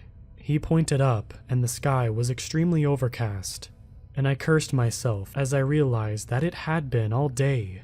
I thanked him and he left. I hauled back to the sporting goods store. I ran to the hunting section and bought the brightest battery-operated spotlight and headlamp they had. Between the bow and these, I had almost wiped out my account, but I wasn't going to take the chance of these things getting me. I could always make my money back. As I walked out of the store, the first few raindrops began falling. By the time I got home, the storm was in full swing. The wind was terrible, whipping the rain sideways so hard it stung. In the short distance from my car to my house, I was completely soaked. Once inside, I grabbed my flashlight facing the middle of the kitchen floor. If things got bad and they got into my house, I could turn it on and slow them down. If not, stop them outright. I set up the spotlight in the living room just in case the flashlight didn't stop them. All I could do after that was wait. So there I sat on the porch, waiting for them to show. I was wearing the headlamp. I couldn't take any chances. It was 10:52 p.m., and they had yet to make an appearance. Maybe they didn't like the rain either, I thought. There had been a few lightning strikes in the last hour, and they seemed to be getting closer. They finally showed up. I could feel them. The pressure, the dread, it was worse than ever. I looked out into the yard and spotted them. The first was only 10 feet away now, with 4 not far from it. Approaching from the side, 2 and 3 were 20 feet away, as if they were in no hurry. I scanned the rest of the yard and spotted 4 more. 2 were at the edge of the tree line. 1 was directly below the street lamp, and the last was standing where the number 4 originally stood. There were 8 of them. I didn't expect this many, but there was nothing I could do about it. I grabbed the bow and walked to the door of the porch. It took everything to convince me to open it. Lightning struck, and that got me moving. In one swift motion, I kicked open the door and drew my bow. I aimed it for the first shadow and shot the arrow. I missed. Of course I missed. I hadn't shot one of these things in almost 20 years. I was an idiot for thinking I could just go full Rambo on these things. The thunder finally hit and rumbled my bones. It was deafening. I shook it off and drew another arrow. I took a deep breath and aimed, trying to compose myself. I shot the arrow, and it hit the shadow in the hip area. It doesn't even react.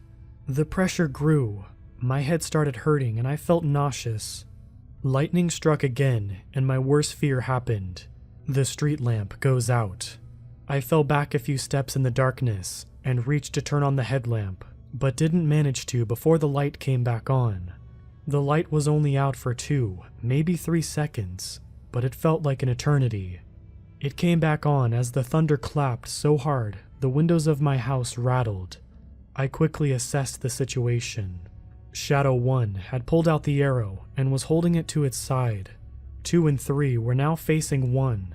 4 looked like it was in a mad sprint to the door, only about 8 feet away now. 5 and 6 were now hunched over like they were about to start running.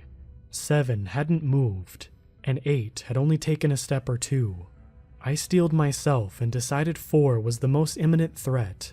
I knocked an arrow, opened the door, and aimed for its torso. I shot the arrow and got it right in the neck. The shadow didn't react, but pressure grew. I felt something on my lip and reached up to feel it.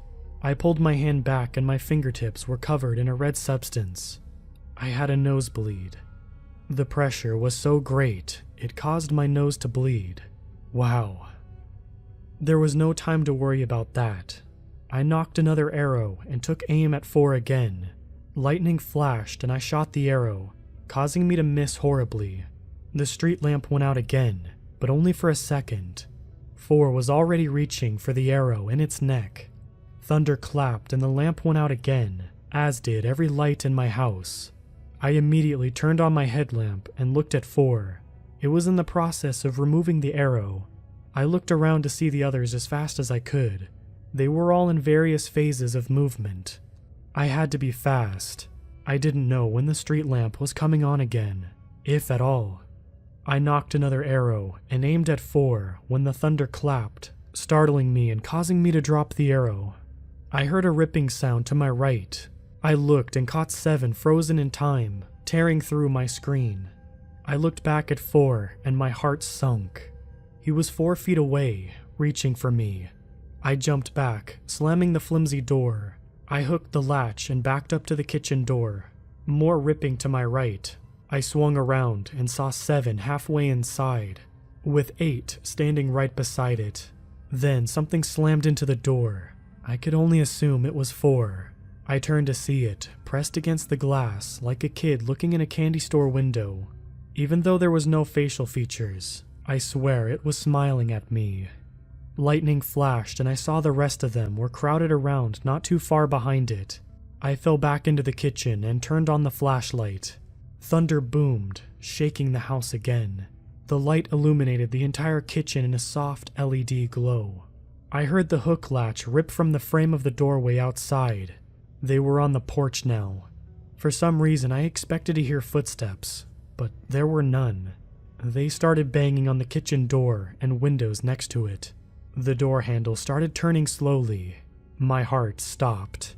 I was in such a hurry to turn on the flashlight, I didn't lock the door.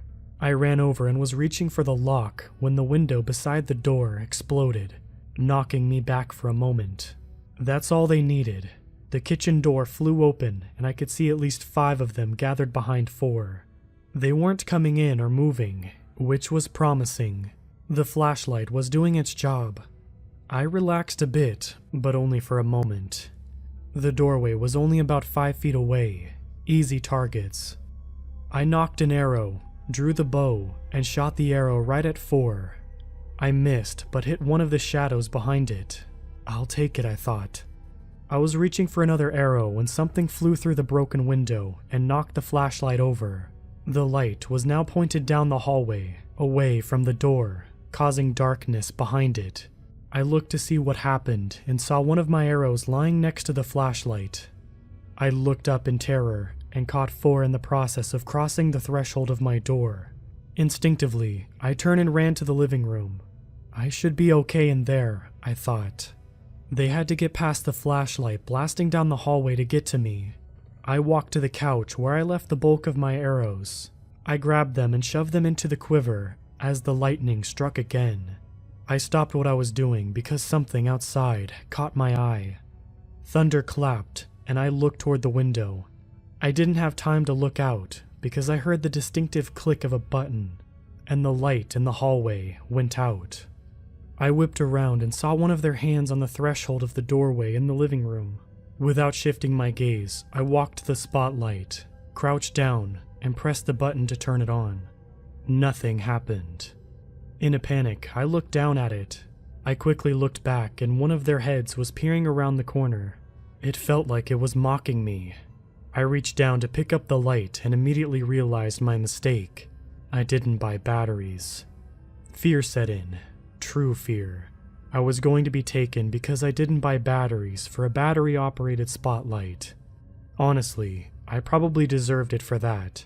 No, I was getting out of here, I thought. I drew the bow and fired an arrow at the same shadow's head. I missed, but the arrow lodged itself in the hand and stuck into the wood of the doorframe. That would help me buy a little time.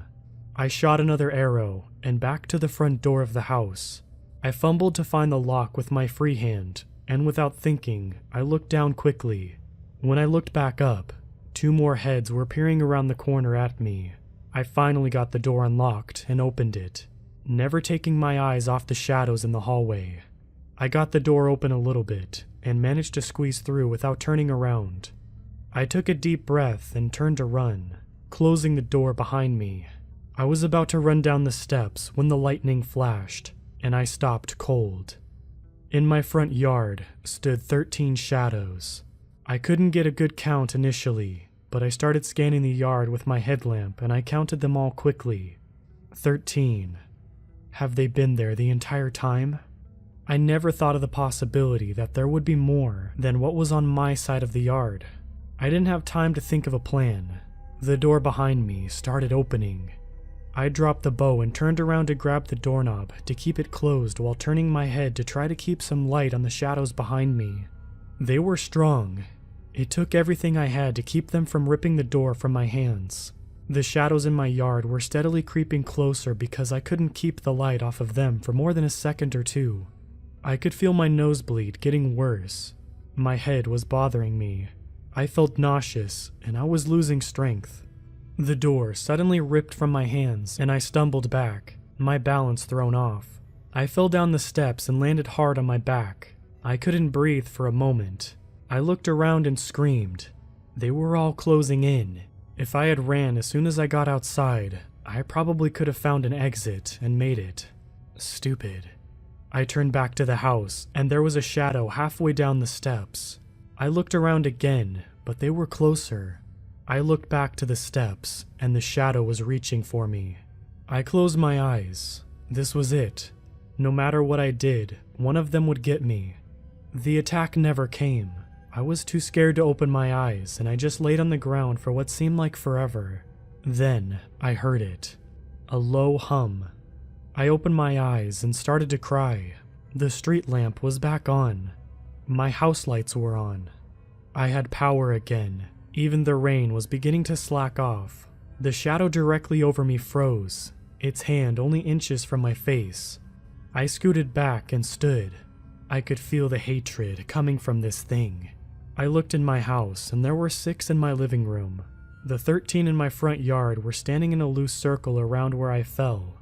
It's like they were just going to watch this one get me. I felt slightly relieved, even though the pressure and the dread was still weighing on me. I decided I was going to stay somewhere else tonight. Anywhere else. I reached in my pocket for my keys, and of course they weren't there. I'm pretty sure I left them in my bedroom. Awesome. I managed to squeeze past the circle of shadows and walk around the house since I wasn't making it through the front door. I looked at the number they did to my screen and around the porch, and a shiver ran down my spine. What would have happened if they had caught me? Walking back to my bedroom, I felt good. I won. I'm definitely moving out of here tomorrow, I thought, but it's a small price to pay. Walking past the doorway in the living room, I looked at them, frozen, trying to get out the door to get to me. In my rush, I clipped the door frame of the living room with the headlamp, knocking it off my head. I didn't stop to pick it up. I didn't have time. I had to get out of there. As I walked into the bedroom, I reached to turn on the light and immediately realized something was wrong. The light switch was off. That wasn't right. I had intentionally left every light on in the house earlier. Before I could even react, something ice cold grabbed my waist, and I was flung to the darkness on the other side of the room. I tried to stand, but I was pushed onto the floor. My wrists started to burn. It was so cold. Screaming, I turned around to swing at my assailant. I connected with nothing, and a pain shot up my arm. My throat went cold, and I was lifted off of the ground and slammed into the wall. I couldn't breathe. I kicked my legs, trying to force the shadow to loosen its grip, but had no luck.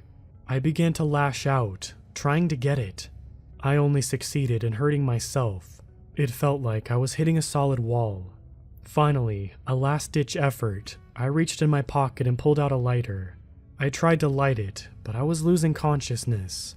It finally catches, and the small flame illuminated the darkness around me, and the shadow. It stops, and surprisingly loosens its grip around me a little. I tried to move as slowly as possible, so as to not put out the flame. I reached up with my left hand to grab the shadow's forearm. Slowly, I started to try and pull its hand off of me. The flame flickered as I exhaled, and tried not to panic. It stayed lit. I was good. The hand started to come off me as I pulled at the forearm. I felt its fingertips on the back of my neck lift ever so slightly, and the hand came off suddenly. The motion caused my entire weight to shift, and the flame to go out. My head slammed into the wall before I had a chance to try and relight the lighter. The right hand closed around me again. It felt like it was piercing. It was so cold. The shadow slammed me into the wall again, and I dropped the lighter, and my head went through the sheetrock. My vision was fading. I struggled against it, but it was really like a small person fighting off a grown man. My head hit the wall again, on a stud this time. I could feel the pain from the back of my head. I get hit again, and I knew one more will be it. But I was okay with it. Going didn't seem so bad anymore. The shadow pulled back, and it feels like it knows this would be the last hit as well. It paused and seemed to be savoring the moment. I smiled, and a small chuckle escaped me, using every last bit of energy I had. Who would have thought I'd be taken by a shadow? That chuckle must have pissed it off. It slammed my head into the wall harder than all the other times. I heard a crack. I assumed it was me, but it didn't matter. I let myself be consumed by the dark oblivion. It felt comforting. All this time I had been avoiding the dark. If I had known it'd feel this peaceful, I would have run toward it.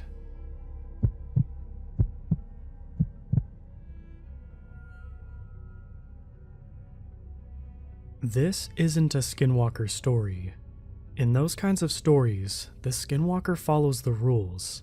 If you don't fall for its tricks, if you don't walk off into the bushes with your friends who vanished for 2 hours and then came back acting strange, then you'll be fine.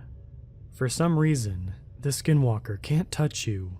It can peek at you from behind a tree or talk to you, but if you leave quickly and make sure to stick close to your friends, it'll leave you alone. So like I said, this isn't a skinwalker story. This happened in late July, in a forest in Montana. Although this was the same forest my dad and I hunted in every year, that didn't mean much. It was wild and huge, stretched for miles and miles across rolling hills, until it finally merged with the backs of the Rockies. We had one small patch of forest whose trails he and I knew well, and which my dad didn't like to go far from. He used to joke that we'd take the wrong turn on the path one day and come out from the woods to find 10 years had passed and we were in California. But that year, I had been impatient and bored with our usual trails. I was supposed to go to college that fall, and I was anxious to shake off the parts of my life I saw as childish and start fresh as a man. I was the one who picked out the new set of trails that were further into the woods, and argued with my dad until he wore down and agreed to try them out. Right from the start, the trip was a disaster. It was an unusually hot summer that year, and by the time we unloaded our gear from my dad's truck and started on the trail, I had already sweat through my deodorant. About 30 minutes into the first day, I realized there was something off about the woods. They were totally silent. Not even birds were singing. The only sounds were the wind blowing through the trees and our own footsteps. I've never before or since seen the woods that quiet. We didn't come across any animals that day. To tell the truth, I tried to hide it from my dad, but it was creepy. We camped in a clearing by the trail that I had marked on our map. By this point, I was honestly ready to call it quits. Between the heat and the strange silence in the woods, I didn't want to be out there anymore. But this trip had been my idea, and I wanted my dad to be the one to call it off. He didn't, and after a supper of ham and beans, we spent a sleepless night in the hot tent. It was around noon of the second day we noticed the smell. We were making our way up the trail when it seemed like somebody flipped a switch and turned the forest on its head. We were both hit with a wave of stench like rotting animal, which by the strength of the smell seemed very close by. At the same time, the silent woods were filled with sounds. All around us, birds were shouting warnings like an alarm.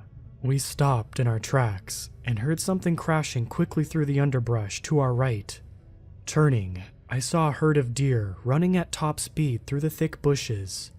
My rifle was slung over my back, but even if I had it in my hands, I wouldn't have been able to react in time.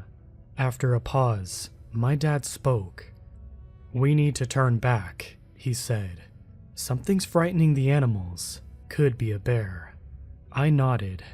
Bears, although not common in our area, were not unheard of.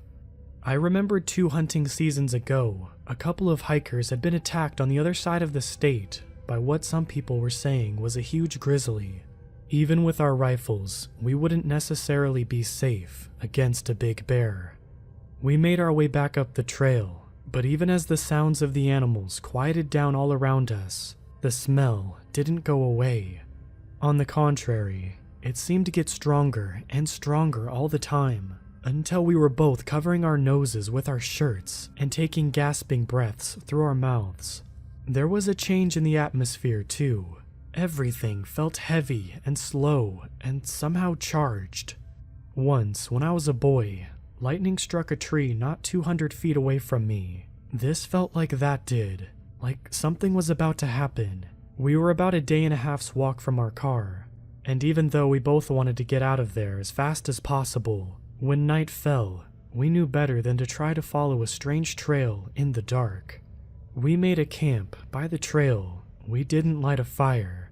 My dad didn't say anything, but there was a tension in his shoulders, and his head swiveled quickly at every sound.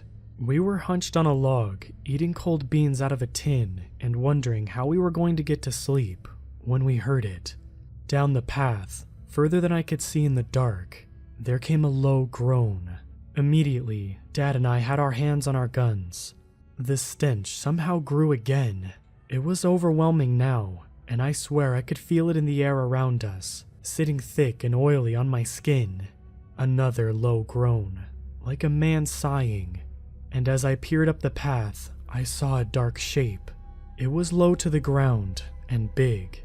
It was waddling on all four, but something about its movements seemed unnatural. It looked the way a big man does when he crawls on his hands and knees, like every movement is forced and stiff. My dad stepped between me and the path. "Bill," he said, "go into the woods and hide. Don't come out. I'll take care of the bear." I'd like to say I told my dad I would never abandon him. I would at least like to say I tried to argue. Sometimes, very late at night when I can't sleep, I lie awake and think about what could have been if I hadn't been a coward. But those thoughts belong to the night. They are only dreams. I was about 1,000 feet away from our campsite when I heard the shots. 1, 2, in the night, practiced and controlled. I didn't stop. I was crying then, and I couldn't stop until I ran through the clearing on a small hill and tripped, rolling down into the underbrush. I stayed still down there, sobbing uncontrollably. I don't know how many shots my dad fired. I don't remember when the screaming started, or how long it lasted, only that it seemed to go on forever, and that it didn't sound like my dad, more like a woman in a scary movie. I didn't know how long after the screaming stopped that I heard it, running through the underbrush, moving faster than that awkward, unnatural thing on the trail should have been able to move. But I do remember what it looked like when it burst out of the woods and crested the hill. White patches of flesh gleaming out from the holes in its skin it was wearing. I remember seeing its yellow eyes peering through the holes in what looked like a hairy burlap bag on its head. It reached the crest of the hill and stopped for a moment, stretching its body in the moonlight. I remember what it sounded like when it yelled, its voice like my dad's when he was hoarse and tired. "Bill," yelled the thing on the hill. "That's not a bear."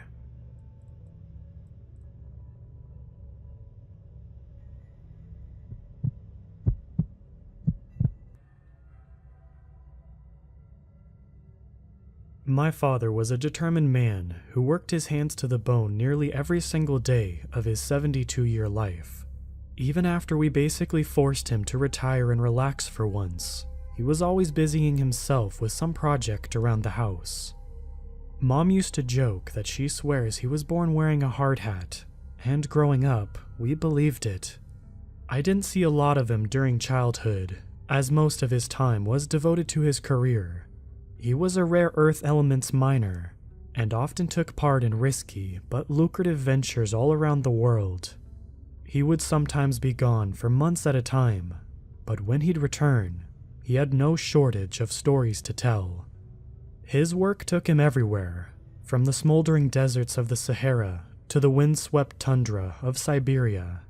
This was back in the 60s, when many countries around the world were first discovering rich deposits of valuable minerals due to advancements in technology. My father was already a veteran of the trade, having worked in the mines since he was 14 and grinding his way up the ladder.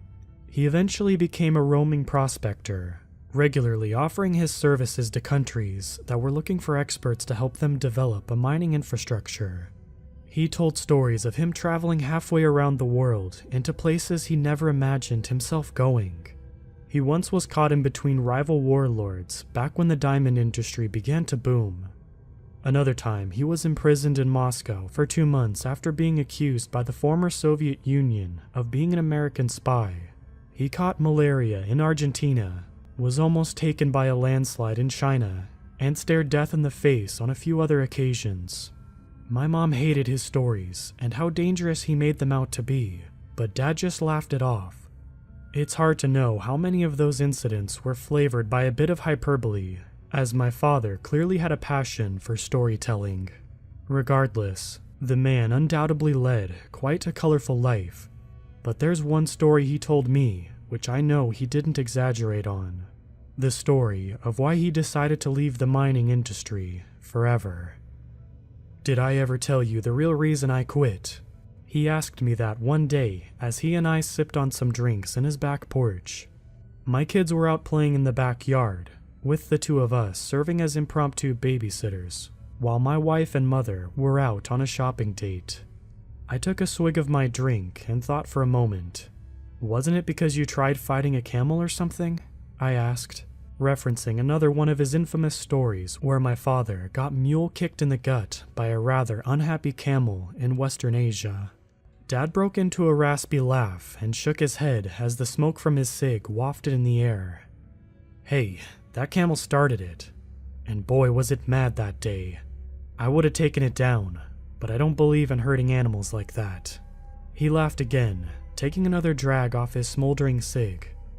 "No, this was a very different situation, in a very different place." I asked him where this mysterious story he was referencing had happened, but he shook his head. "Can't tell you that." His expression had suddenly gone stoic, and it made me curious. "Why? Camel jumble your memory?" I joked. My dad smiled, but averted his gaze to the ground, as if contemplating whether or not he actually wanted to say any more. Son, let's just say some places are better off forgotten. That was all it took to get me interested. Whenever my dad told one of his many stories, there was a certain alluring gleam in his eye. He definitely enjoyed the attention and wide-eyed looks of wonder he got as he told his stories. But this time, he looked quite different. It's like what he was pondering was something that truly troubled him. He started off telling me that towards the end of his career, he had an old friend reach out with an incredibly lucrative offer. Dad used air quotes around the words as he said them, as though he was skeptical of the claim from the beginning. The friend went on to explain that a certain place discovered a pot of copper and needed assistance getting a proper excavation site up and running. Dad spent some time corresponding with his friend and learning the details of the operation. He said he honestly wasn't very interested in taking on the project, but after a friend revealed the hefty sum of money being offered, he just couldn't turn it down. So, Dad accepts, and a few weeks later he's on a plane bound for his new office in this undisclosed location. He said the journey to get there alone took him over 24 hours to reach the spot, so wherever it was, it had to be outside of North America. Dad was very careful when he told this story to not give me any clues about where this place was, and I didn't really understand why at first. So Dad finally steps off the plane, and his friend, who I'll just call Carl from here on out, picks him up. The two of them discuss details of the operation while they drive another 3 hours to reach the spot. Partway through the trip, and Carl drops a bit of a nuke on the conversation. So, we've encountered a bit of an issue. Dad stared at him, and he said he was dreading where the conversation was headed. What do you mean? Dad replied, causing Carl to almost immediately backtrack. Well, okay, not even necessarily an issue, more like a curiosity really. Carl then explained to him that he and his team were inspecting the site. They found some things they didn't expect. The location they were headed was a small cavern nestled near the base of a mountain in a small gully. It was a spot that was known to locals for generations, but none of them really paid much attention until someone ventured a little deeper inside. Apparently, the cavern stretched on a lot further than anyone expected, and not far inside, they made an interesting discovery. One of the prospectors found a large circular stone slab. It was just lying there on the ground at the end of one of the corridors, but the shape made it clear that someone had cut it intentionally. This meant that there was a possible conflict of interest brewing. If it was discovered that the site contained evidence of ancient remains, then it would be turned over to archaeologists instead. The district that the site was located had a mandate to always prioritize archaeological ventures over industrial ones. If evidence of human presence was proven conclusive, then my father and the team would have no choice but to abandon it and lose out on their payday.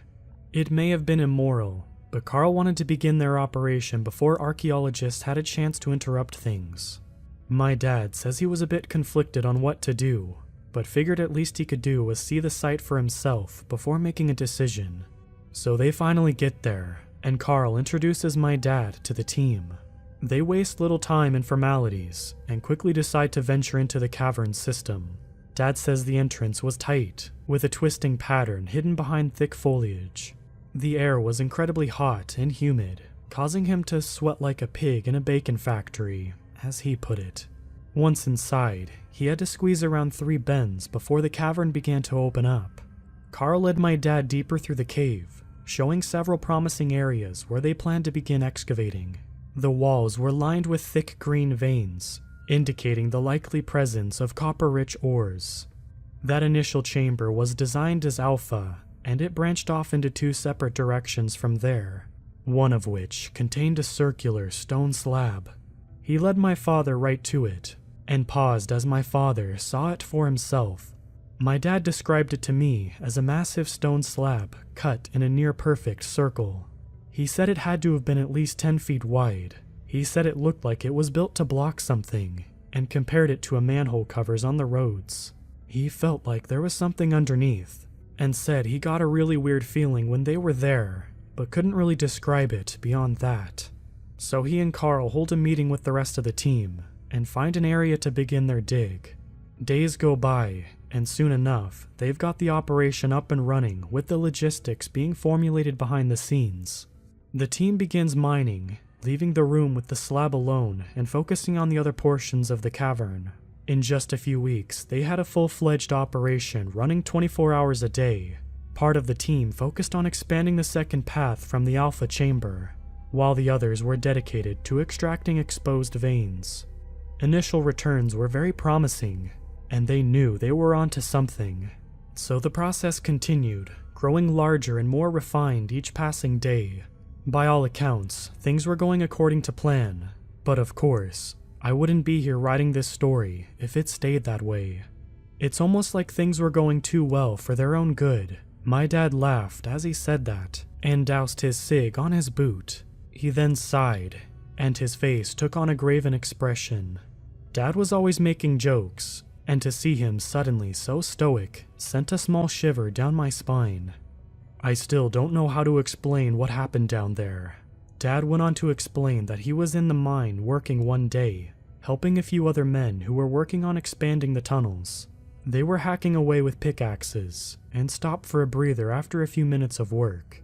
One of the men made a joke, and made my dad laugh, but was suddenly shushed by the other. The man who silenced him held up his hands to his lips. His eyes traced around the room. Dad says he was about to ask the man what was wrong, when he heard it for himself. He said he heard a dull, droning noise echoing throughout the corridor. Dad said it sounded almost like someone humming a tune. It was early in the morning at the time, and my dad and the two men were supposed to be the only ones in the mine at the time. The humming continued for about a minute before just fading away. My dad left the tunnel and checked the rest of the cavern, but found no one else inside. He didn't really know how to explain it, but he said he didn't honestly pay it much mind. He said he didn't even know if that event is even relevant, but he mentioned it nonetheless as something odd. A few days go by, and things once again are operating as normal. Dad was outside having a meeting with Carl and the shift leaders, when suddenly, frantic screams emerged from the cavern. The group turned and waited for a few seconds as a man appeared from inside the cavern. His eyes were frantic and hands trembling. Dad says there was an absolute terror in his eyes, like he had never seen before. The man was yelling and rambling away as he dashed away from the cavern. One of the shift leaders asked him to slow down, but the man refused. Dad says the guy literally ran to the camp, grabbed his lunch, and took off into the surrounding jungles, still muttering and whimpering. That man never came back, and no one could figure out what exactly happened to him. He was alone in a semi-isolated section of the mine at the time. Workers that were inside at the time said he had heard him scream and run out.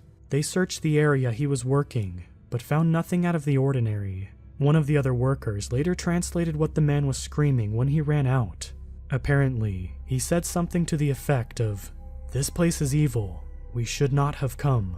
The crew was on edge after that, but Carl and the other foreman managed to calm down the crew. My dad says he didn't really say anything, but wished he did. He said he wished he would have listened to that man and had gotten everyone out of there while he had the chance. Dad sighed and sat back after he said that, as clearly the memories weighing heavy on his mind. I haven't seen him look so crestfallen since his brother, my uncle, passed away. He said the crew just went back to work, but before that day was even out, one of the other workers made a curious discovery. Remember that massive circular stone slab laying in the tunnel off the alpha chamber? Someone had moved it. All of the crew swore they didn't touch it. Dad said the massive slab had to have weighed near a ton at least, and he didn't think they could have moved it, even if they wanted to. Underneath that slab was a hole, a very deep hole that stretched down farther than they could see. Someone dropped a pebble down the hole, but no one heard it hit the bottom.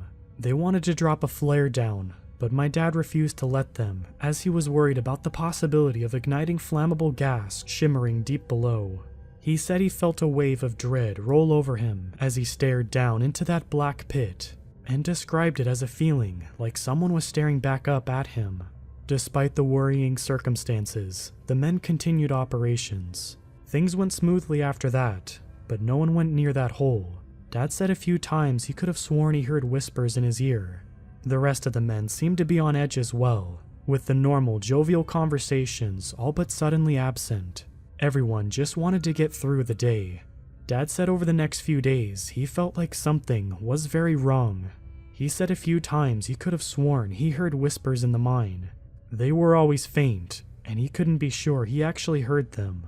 He also said he'd see weird shadows that seemed to move in unnatural ways.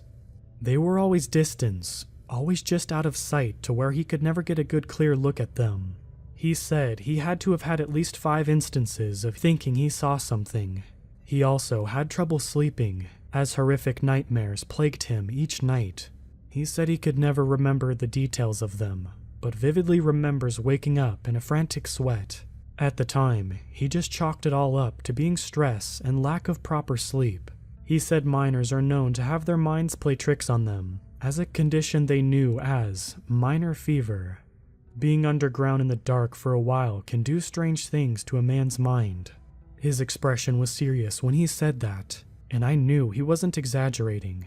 He emphasized that that was probably his single greatest regret. Everything in his mind was screaming for him to leave, but fear of ridicule and loss of income compelled him onward. It's not an excuse, I know. It's just a fool's attempt to rationalize the impossible. Then, about a week after the slab moved, it happened. My dad was in the cavern with Carl and a few others when there was a sudden, loud crack. The men fell silent and waited a moment as the sounds of faint rumbling began. They knew all too well what this meant.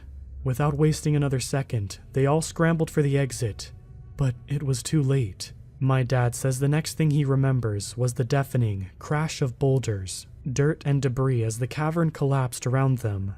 Dad says the next thing he remembers was awakening in a confused haze, swallowed by darkness with the hard rock all around him. His legs were pinned down by rubble, leaving only his upper torso exposed to a small nook in the rubble. He tried pulling, but he couldn't get his legs to budge. I can't honestly imagine a more terrifying prospect than being buried like that. Dad says he tried not to panic, but he could only do so much. He managed to retrieve a Zippo from his pocket, but as the flame ignited, he almost wished he'd remained in the darkness. The crimson hue lit up the small area, and my dad says the enclosed space was barely larger than a cupboard. The light also revealed a much more gruesome scene. To his right, only a few feet away, he spotted a gloved hand poking out from the rubble. He followed the arm with his eye and saw what used to be a man beneath a boulder. Dad gagged and looked away as the sickening scene caused him to vomit. He said he'd never been able to get that image out of his head. The man was obviously gone, but all around him, Dad began to hear faint moans of pain-stricken cries of others who had not yet succumbed. He couldn't see any of them, but one voice seemed nearby, a man who was calling for help, and Dad recognized the voice as belonging to a local worker he referred to as Rico. Dad called back and Rico responded, "Mr. Johnson? My father. Is that you?" "Yeah, it's me, Rico. Are you okay?" Dad replied. "Not really, Mr. Johnson. My arm is stuck. I think it's broken. It hurts real bad. I can't feel my legs either." Dad knew that was a bad sign and tried his best to keep Rico and himself calm. "How much room do you have in there? Can you see a way out?" Dad asked. "No, sir. It's all dark. I can't see anything. I can move my left arm around so I have a bit of space, but I'm pinned down." Dad cursed under his breath and tried to reassure the man to remain calm. He knew things weren't looking good for either of them, but he couldn't reach the man, let alone free himself. Rico and my father continued talking for hours, and after some time, Dad said he heard the sounds of hacking in the distance as a rescue team began to try to liberate the trapped miners. Rico told my dad about his family, his wife, and 2 sons. Rico feared he was never going to see them again. My dad tried to keep his spirits up, but admitted to me that he shared the same fears. The 2 of them could do nothing but wait and pray that the rescue team would arrive before the Reaper did. Guillermo was right. Rico said words suddenly, referring to the same miner that my dad previously mentioned, who had seemingly went crazy and fled the site a few days earlier. "What do you mean?" my dad asked. Rico panted hard and replied, "This place is evil." Dad didn't know how to respond to that. Obviously, the cave-in was a cruel act by Mother Nature, or perhaps one triggered by human error, but Rico seemed to think it was more than that. "We shouldn't have come here, Mr. Johnson. We woke it up." Dad then thought the man started suffering from delusions brought on by his injuries, but Rico was adamant. "I heard the voices. I saw it. It warned me to go. I should have listened."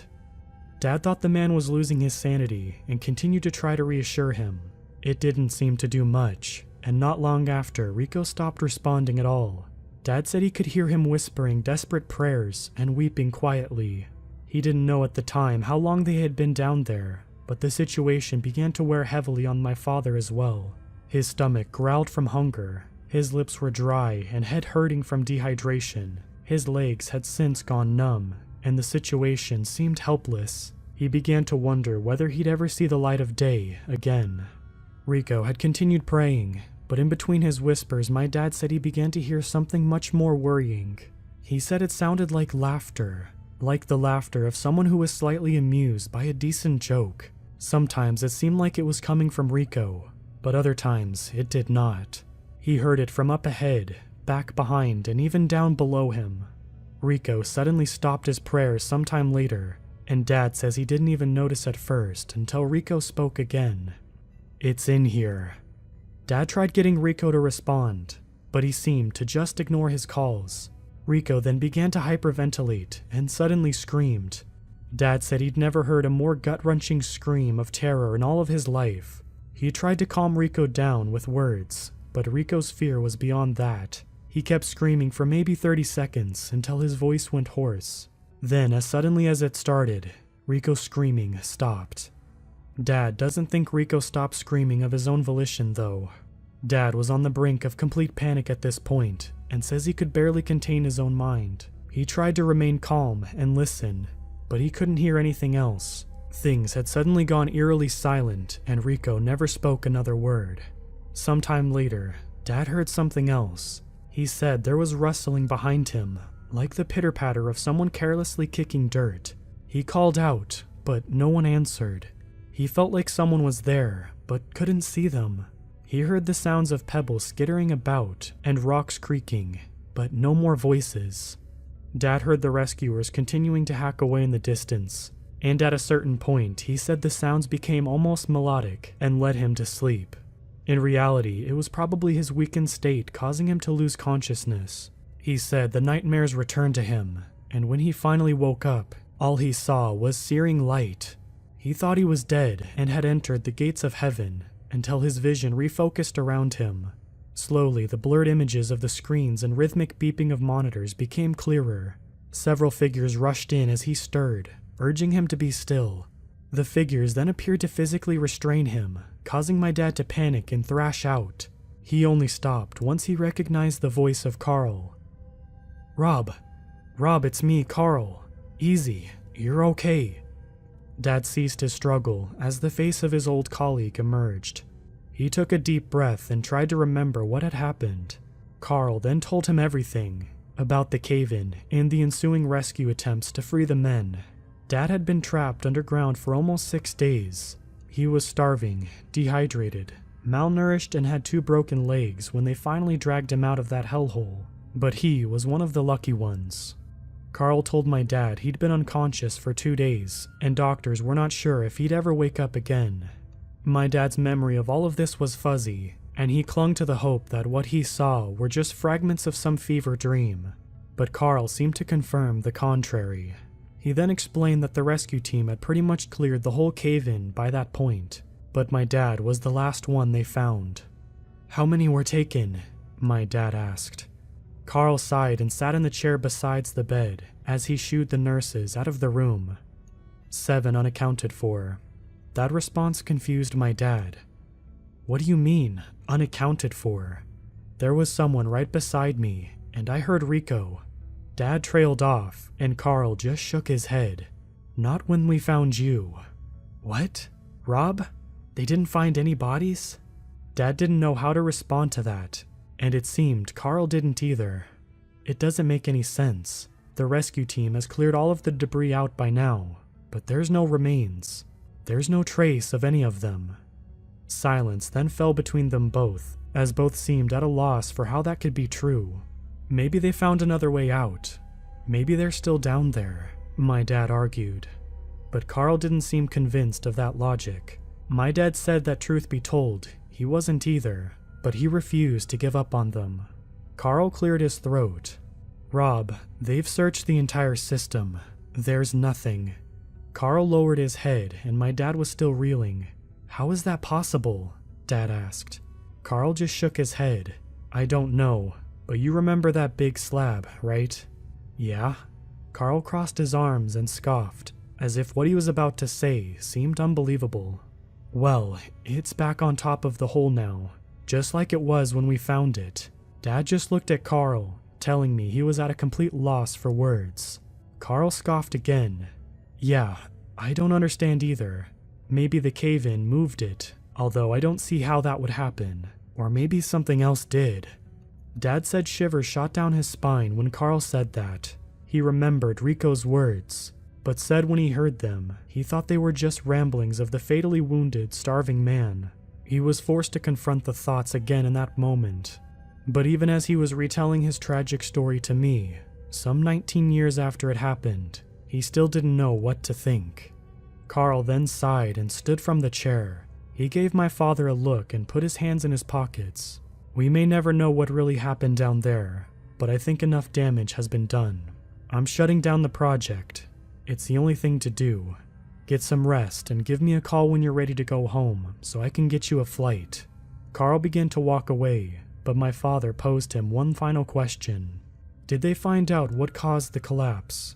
Carl looked back at him and sighed once more. "Nothing conclusive yet. Seismic readings in the nearby town came back normal. We could have struck a root of the system, but I doubt it." Carl then lowered his head. "I think there are just some places that are better off left alone." Carl then left, and my dad was alone with his thoughts once more. He signed himself out of the hospital later that day, and 24 hours later he was on a plane back home. I remember this time well. I was maybe 16 when my dad came back home in a wheelchair. My mom was furious and distraught at the sight of her temporarily crippled husband. We were all concerned for our father, but he calmed our worries. He told us he was in a car accident and apologized for worrying everyone, but he would make a full recovery.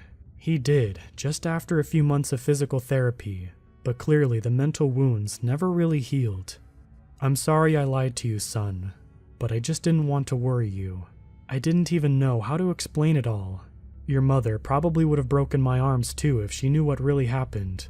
He laughed as he said it, but I did not. I was still trying to absorb the crazy story he had just told me. "You really went through all of that, didn't you?" I asked, demanding confirmation one way or another. He was well known for his wild stories after all, and part of me expected him to admit he was pulling my leg. He just sighed and looked me dead in the eye. "It's the truth, son, and it's the reason why I left the industry forever. The way I see it, God gave me a second chance that day and showed me that there are things in this world that we're not meant to find. Dark things that we have no power over." I talked with him for a while after that, after asking more questions about the story, which I've pretty much described already. I tried to get him to reveal where this story took place, but he refused.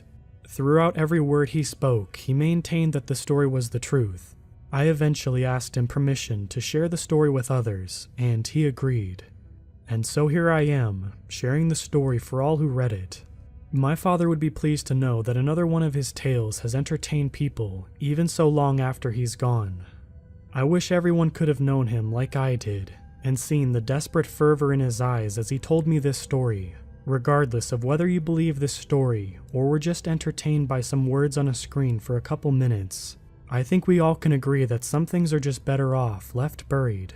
There are things that we as a species are just not prepared to encounter. And God help us all if anyone ever digs them up again.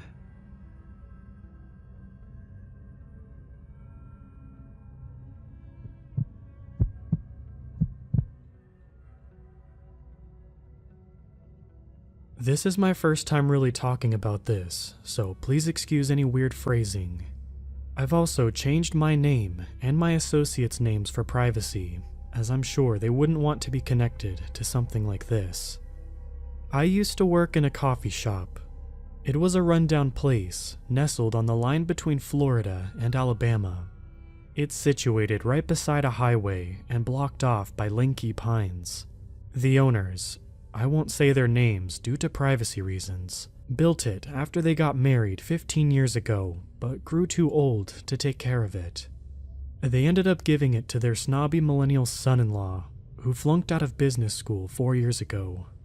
He took all of the walls down and got rid of the stained brown carpet and yellow walls, made all 4 walls completely glass and the floors white.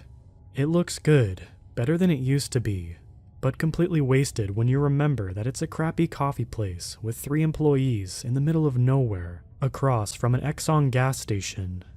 The manager, the snobby son-in-law, we'll call him Robert, rarely came around after he realized how slow business really was. It was kinda sad, actually. He poured all this effort into it, only to turn out 25 or so customers a day. Now, Robert only comes in to deliver my check or a dozen pastries to the sheriff's office a few miles down the way. If it sounds bad, it's because it is. I work with 2 other people, but they can't afford to put us all on one shift like they did before. So now I work the night shift, coming in around 3 p.m. and leaving at around 9 p.m. or so. We close for an hour in between each shift so we can brew more coffee and bake pastries. My coworker, Molly, would almost always come in late for a graveyard shift at basically 11 p.m. But it didn't matter. Robert couldn't care less as long as he didn't have to be there. Molly was really sweet. So today, I got in around 3:15 and entertained a few guests who came in for black coffee before a football game. That brought in a bit of a rush, since football was the only notable thing this crummy town does on weekdays.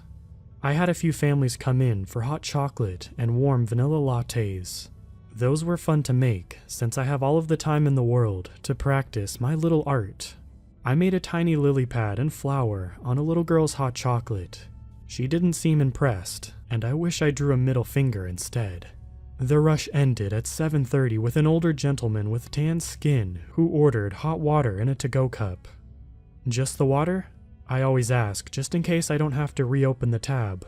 Too many indecisive people who change their mind with their card in the slot already. He looked at me for a moment and nodded. Yeah, that's it for me. Do you need anything? I stopped for a second and met his eyes. They were dark and round, big dark bags under his eyelashes. He had wrinkles around his eyes and brows, heavy beard under his lips. I felt my face grow hot. No, sir, I'm good. Thank you, though. I tried to avert my eyes to his check, which I then realized was free since he only ordered water. You're all set. Stay warm out there. I smiled politely and turned back towards my barista bar, cleaning off my stir spoon with a rag. After a few seconds of silence, I turned and he was still standing, watching me clean. Is there anything else I can get you? My stomach was turning. I hate this. Being in the middle of nowhere by myself, no one around if someone like this strolled in. I glanced up at the Exxon across the road. The lights were beginning to switch off with the sunset. The clerk must be closing up. I had a can of wasp spray under the register, and I eyed it quickly. He shimmied from shoe to shoe, big eyes looking into my soul. What time do you get off tonight? He talked like he knew me personally, like we were supposed to catch a movie afterwards. I flinched, not wanting to tell him the truth. I work a double tonight, so I get off at 2 a.m., late hours. I nodded respectfully and tried to leave the situation by heading towards the back. Why'd you guys put all this glass in here? He called me after I entered the back kitchen. I pulled my phone out and set it to call 911 if need be. I set my phone on the counter and faced him, finger hovering over the green call button. You could never be too safe. More natural light. Thought it would bring more people in, I said. He smiled a bit back at me, looking around the empty restaurant. Did it? I laughed humorlessly and shook my head. He finally nodded and started toward the glass door in the front. He took a glance up and down the door, and then slid outside with a wave. I breathed out the air that I had been holding in for his stay. I cleared the numbers off my phone and brought it over with me to the coffee bar. Robert said when I was hired, they have a zero-tolerance policy on phone usage while on the clock. But Robert plays BitLife in the corner when it's slow, so I stopped caring real fast. I scrolled through Facebook aimlessly and ended up watching a few videos on YouTube. The time ticked on with no one passing through. I thought I saw a car passing by, but it was the Exxon employee going home. I waved widely goodnight, knowing he would see me through the glass. He offered a half wave back and turned down the road into darkness. Something stirred behind him in the trees. My eyes darted up the pine tree behind his car, and I noticed it swaying slightly. Then, it stopped. I felt a cold chill race up my back. When I say we're in the middle of nowhere, it's not an exaggeration. The gas station and I were directly across from each other on the county road. On all sides of us were thick woods until about 10 miles when you finally hit a Dollar General, then another 15 or so to the only school in the county. I live about 40 minutes away, so the drive isn't too bad out here. It's just so isolating, especially when the gas station guy leaves. If there were bears around here, they would probably be here, for sure. The only light in the woods for miles would draw them in with the promise of food. There had been a few animal problems in the past few weeks. The sheriff's office would come in after their shift, talking about farmers having their chickens killed in the night. There wasn't much they could do but show up to the farmers' houses after the fact with guns drawn. They hadn't caught anything yet, but the townspeople talk all the time about huge footprints in their soil. I hate the thought of a bear finding me out here. Wasp spray probably wouldn't do too well against one of those beasts. I tried to push the thought out of my mind. I drew on a napkin and listened to Frank Ocean for another hour. Finally, 9 p.m. rolled around. I stood up and started cleaning off the counters and tables, cranking up the music louder. It was finally time to close everything down. I was jamming out, scraping crumbs off the pillows of the lounge seating when my phone dinged. I slid over the coffee bar, already knowing it would be Molly explaining why she was running late this time. Probably her mom forgot to take out the garbage, or her boyfriend needed a ride to Walmart. I flipped my phone over, and my stomach dropped. The text was from Molly and stated, "Hey girl, I hate to do this, but my brother is sick and gave me the stomach bug, so I can't come in tonight. Can you cover my shift? I'll bring you food next shift." Dang it. I slammed my phone down and closed my eyes. Cover her shift? An hour before I'm supposed to get off? That means I really won't get off until 3 a.m. I called Robert, who didn't answer for the first 5 rings. The conversation went as follows. Robert: "This is Rob." Me: "Hey, Molly called out last minute and wants me to cover her shift." Robert: "Okay." Me: "So can you come in so that I can go home?" Robert: "Can't tonight. Have you tried Scott?" Me: Heavy sighs. "Yes, I've called Scott, and he's only available for mornings." Robert: "Well, hey, extra hours, right? Good luck." I fought every urge not to scream into the phone as he disconnected. I decided to sit down and reevaluate every decision that led me here. Yes, I do need more hours. Hospital bills won't pay themselves, but I wish I didn't live here. I spent the next few hours grinding more coffee beans and fantasizing about having a cute apartment in a busy city somewhere. This and 2 vanilla chai lattes accompanied my time for the next few hours. It was finally midnight, and I decided Robert wouldn't know if I closed early. And even if he did, I didn't care. Good luck, jerk. I began switching the lights off and packing away the stale pastries in the glass cabinet below the coffee bar. Finally, I headed toward the glass doors. The locks were these long metal bars that go into a hole in the wood floors, meaning the lock mechanism was all the way at the bottom of the glass. I slid the glass door completely shut and kneeled down. This one was such a pain, but it's the only way to keep the glass doors locked without looking trashy, Robert says. Like the blue neon coffee sign by the highway wasn't already trashy. I sat up on my knees and fiddled with the lock, hovering over the lock a few times to line it up properly. Finally, the lock fell into place and slid in with a faint click. I shimmied the door a bit to ensure it was locked properly. Satisfied and numb-legged, I finally stood up.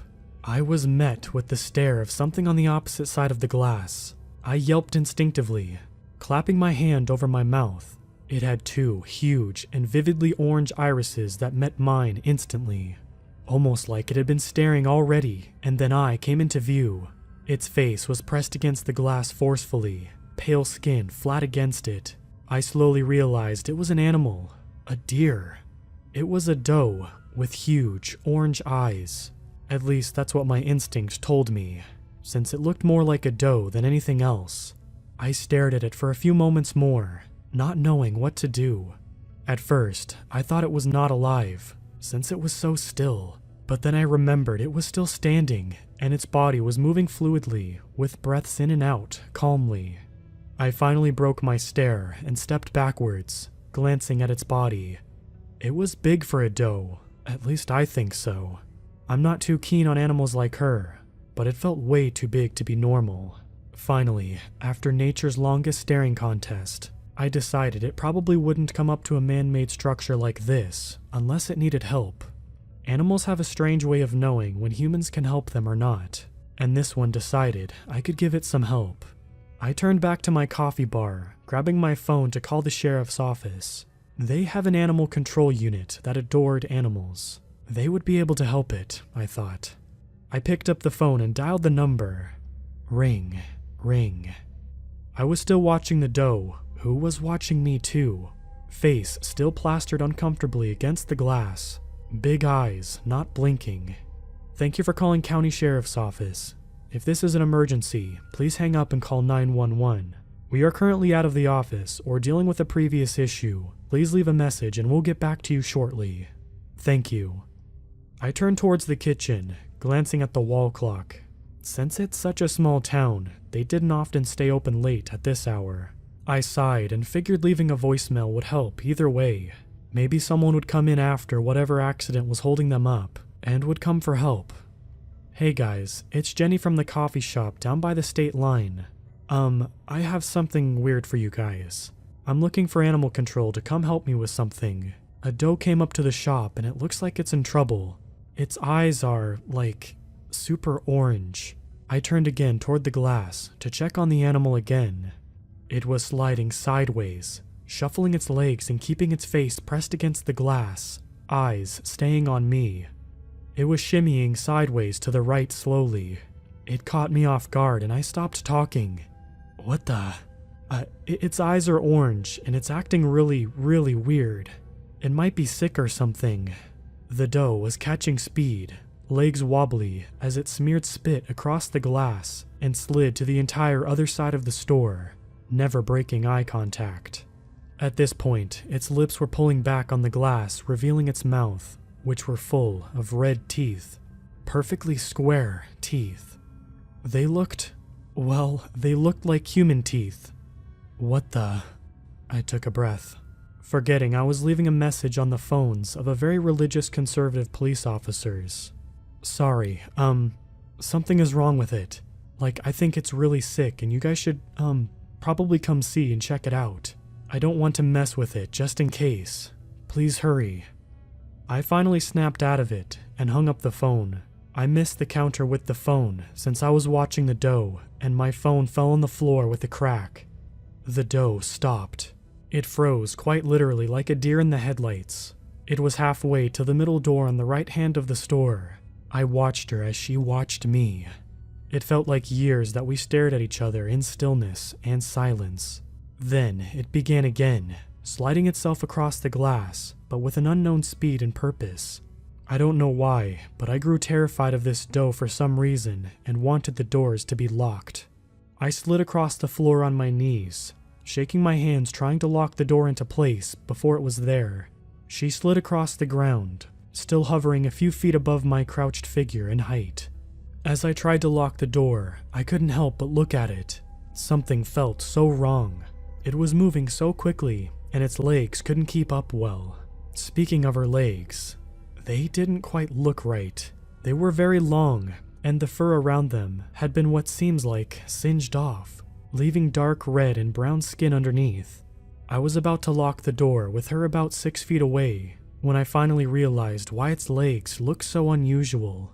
Instead of hooves in the dirt, this doe had ankles, joints that connected its skinny legs to its flat, pale feet. Feet? What the? I finally yelled out, my skin going freezing. My surprise was short-lived, and I didn't have time to think. The door began opening. I clamped my fingers around the lock on the other side of the door, forcing it closed. I looked above me, where the doe had lodged its hand, yes, hand, into the crack between the two doors. It stared at me intently, not moving. I didn't know what to do. I used all of my strength to force the 2 panes of glass shut over its fingers. I don't know how, but somehow I had the power to force them out of the crack in the door and slammed it shut. I slid the lock in with tears streaming down my face. I fell back, watching it. It looked unfazed as its fingers dripped with wet liquid. It just watched me unravel. "What are you?" I couldn't help but ask in fear. It didn't respond, just sat in the dirt, letting its damaged hands slide across the glass. Then it smiled, its human teeth visible beneath its lips. I almost lost my latte over the floor I just mopped. It started sliding again, but with a new intensity towards the complete other side of glass to the other unlocked door. Luckily, I was faster and scrambled over, locking it quickly before it even reached the halfway mark. We sat on opposite sides of the glass and watched each other intently. I have no idea how. I think it's because of all of my adrenaline had been spent up crying, but somehow I ended up drifting off. I only woke up when my head smacked the side of the marble coffee bar. That's when my eyes flew open and the doe was not in front of me. I flew to my feet, adrenaline rushing to my head. How am I so stupid? How did I fall asleep like that? I scanned the surrounding area, shaking like a leaf. The only remnants of the doe was the spit and red trail across the glass doors around me. I felt my heart start to slow down. That's the worst thing to ever happen to me. I took a deep breath and decided morning shift could deal with cleaning the glass, and my time here was done. I waited about 15 more minutes just scanning the night around me. The trees and highway were covered in neon blue light, illuminating my lonely Ford in the parking lot, but still no sign of the doe. It was now or never in my mind. I started formulating a plan.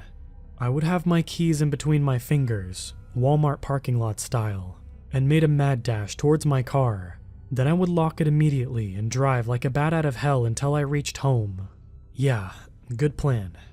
I never park very far from the staff entrance out back, probably only 100 feet or so away. I sighed heavily and picked up my phone. The entire front was cracked all the way down, blurring the LED lines into the jagged pink and blue lines. I managed to activate Siri and dialed the sheriff's number again. It rang and rang. I hung up. I guess I'm on my own. I finally picked myself up, checking my surroundings one more time. All clear. I took this as my sign and started toward the staff door behind the kitchen. I didn't hesitate and swung the door open, keys in hand. The air outside was freezing and completely still. My car sat across the parking lot, facing the trees. Only 100 more feet and I would be safe and warm, headed home to deal with whatever trauma I'll have after this. I was running when I saw it. The tree right above my car was swinging back and forth heavily. The only thing moving in the woods. No, no, no, no. I stopped in my tracks, realizing what was happening. Finally, the familiar red fingers began shimmying down the tree, leading itself downwards toward the ground. I saw the top of its head, illuminated with blue light. It looked like stitches trailing all the way down its back, gross and raw. It was moving at an incredible speed, climbing face first down the tree. It took me a few seconds to react, and in that time, it had landed on all fours on the grass right beside the driver's side of my car. It paused, its orange eyes meeting mine once again, except it didn't look like a doe anymore. Besides the pelt of speckled white and brown around its body, it looked like a person, or maybe something in between a doe and a person. If that was a real thing, Its skin was half fur, half charred flesh. Its teeth were bare now, no lips holding them back, just skin around its face, like it had been cut open. I couldn't help it and screamed. It came out of me before I even knew it was there, and I started running back to the store. I could hear its heavy footsteps behind me, extremely fluid and only a few inches away from my steps. I flung myself inside, holding the door handle closed. It was obviously messing with the door on the other side, trying to hungrily open it. Even though it was struggling, it made no noise, no panting, no grunting. It was soundless, like a hunter. It was hunting me. Then I heard it, so clear I could almost let go of the handle entirely. "Hey Jenny, sorry I'm late. I had to stop and get gas. It's Molly." "Molly? Right outside the door? What?" is all I could say, tears on my eyelashes again. "Yeah, I'm sorry again. I already talked to Robert, so you're good to leave." Relief. Sweet relief that I wasn't alone. Then panic. "Molly, you have to leave. There's something outside." "Can you let me in? It's freezing out here." My body ran cold. Yes, of course I have to let her in. I wanted to so badly in that moment, to open the door and let Molly in on this nightmare. My grip on the door loosened. Then it hit me. Molly is sick. She wasn't coming in at all tonight. Why is she suddenly here? "Can you let me in now, please?" Her voice was strained and wrong. It was pitched so much lower than her normal bubbly voice. That wasn't Molly. My grip was too loose with confusion. The door was flung open. I scrambled backwards on my back again. I stood up on two legs and finally got a good image of it. It was huge, had to be 6 feet tall and skinny as the pine trees behind it. It had something under its head. Well, under its dough head. Something that resembled the jaw of a human, except it was unhinged and swinging from side to side with its motion. Red liquid dripped onto the floor. Its body was wiry, and I could see through its papery skin. And that's all I saw before my fear made me uncap the wasp spray behind me and shoot it right in its direction. It stumbled backwards for a second, and I took my chance to get back off and run like no one's business. I leaped over the coffee bar and started unlocking the glass door. It started sliding across the slick door with its inhuman speed, and the lock was not unlocking. I screamed, trembling so hard the lock slipped out of my fingers. Somehow, don't ask because I have no clue, I managed to slip it upwards and the glass slid to the side. I got on my feet and yanked the door shut behind me. I didn't turn, but felt the glass shatter into pieces only a few feet from my back. Shards of glass embedded themselves into my back of my flannel as I propelled myself forward toward the Exxon station. They have an outdoor bathroom that was always locked that I used every now and again, and I've never wanted to be in that tiny smelly bathroom more in my entire life. Before my feet hit the asphalt on the road, I felt it. Hands on my back, on my collar, strong forceful hands on my shirt, yanking me backwards.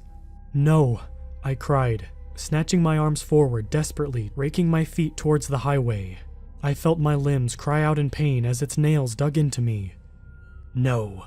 I thought it came from me. Then I realized I hadn't spoke. It wasn't me. This thing has said it, and it sounded just like me. It was copying me. This is what broke me, and I finally launched myself over the threshold into the road. I lost its grip, and I twisted around to face it, crawling backwards out of the road. My elbows hit the soft dirt, and I fell backwards, pulling myself into a ball. It geared up its body to leap. I shut my eyes, then it was gone. A huge wave of air zoomed between us, followed by squealing brakes. The doe was launched yards and yards away into the woods. I heard a sickening crack as its back hit the bark of a pine tree. I watched it stumble into the brush below. How the truck missed me is completely beyond me. Did it hit a person? Was that a person?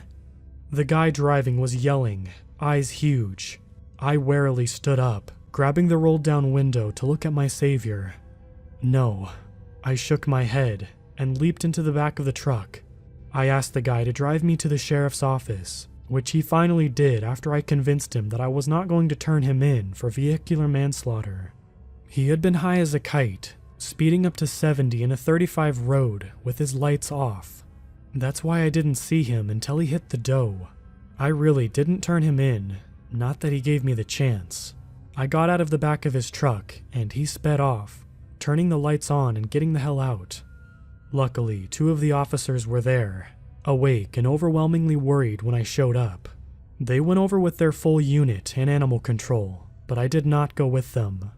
Apparently, they followed the red trails from the shop into the woods, and it stopped completely, out of nowhere, right at the woods line. They saw where my shirt had ripped by the highway and collected it for me. They ran samples on the DNA found. It didn't match anyone.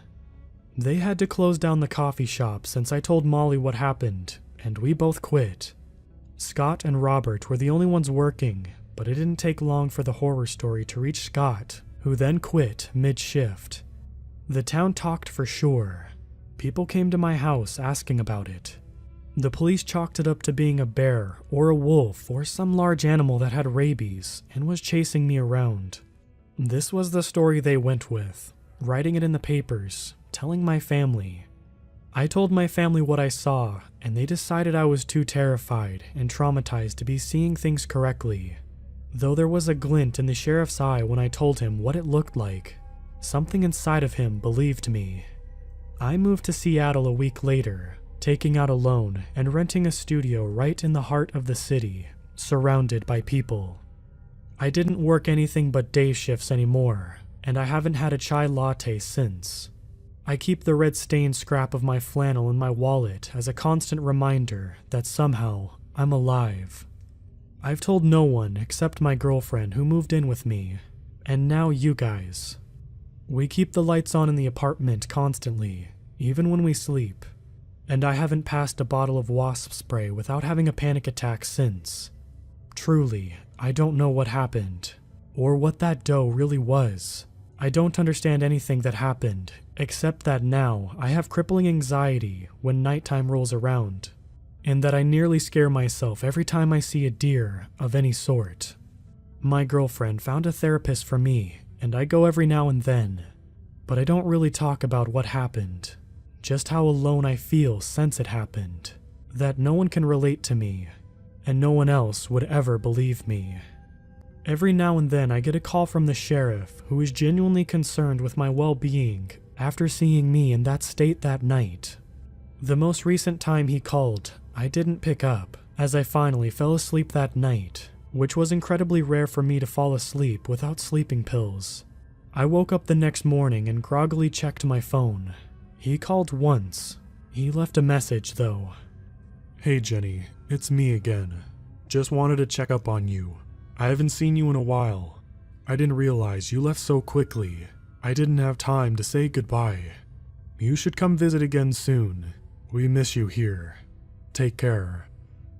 I listened to it probably 12 times. I played it for my girlfriend, and we both listened to it for a few more times after comparing it to the other messages he had left, but she confirmed exactly what I thought too. Something was off about this one. It was lower pitched and strained.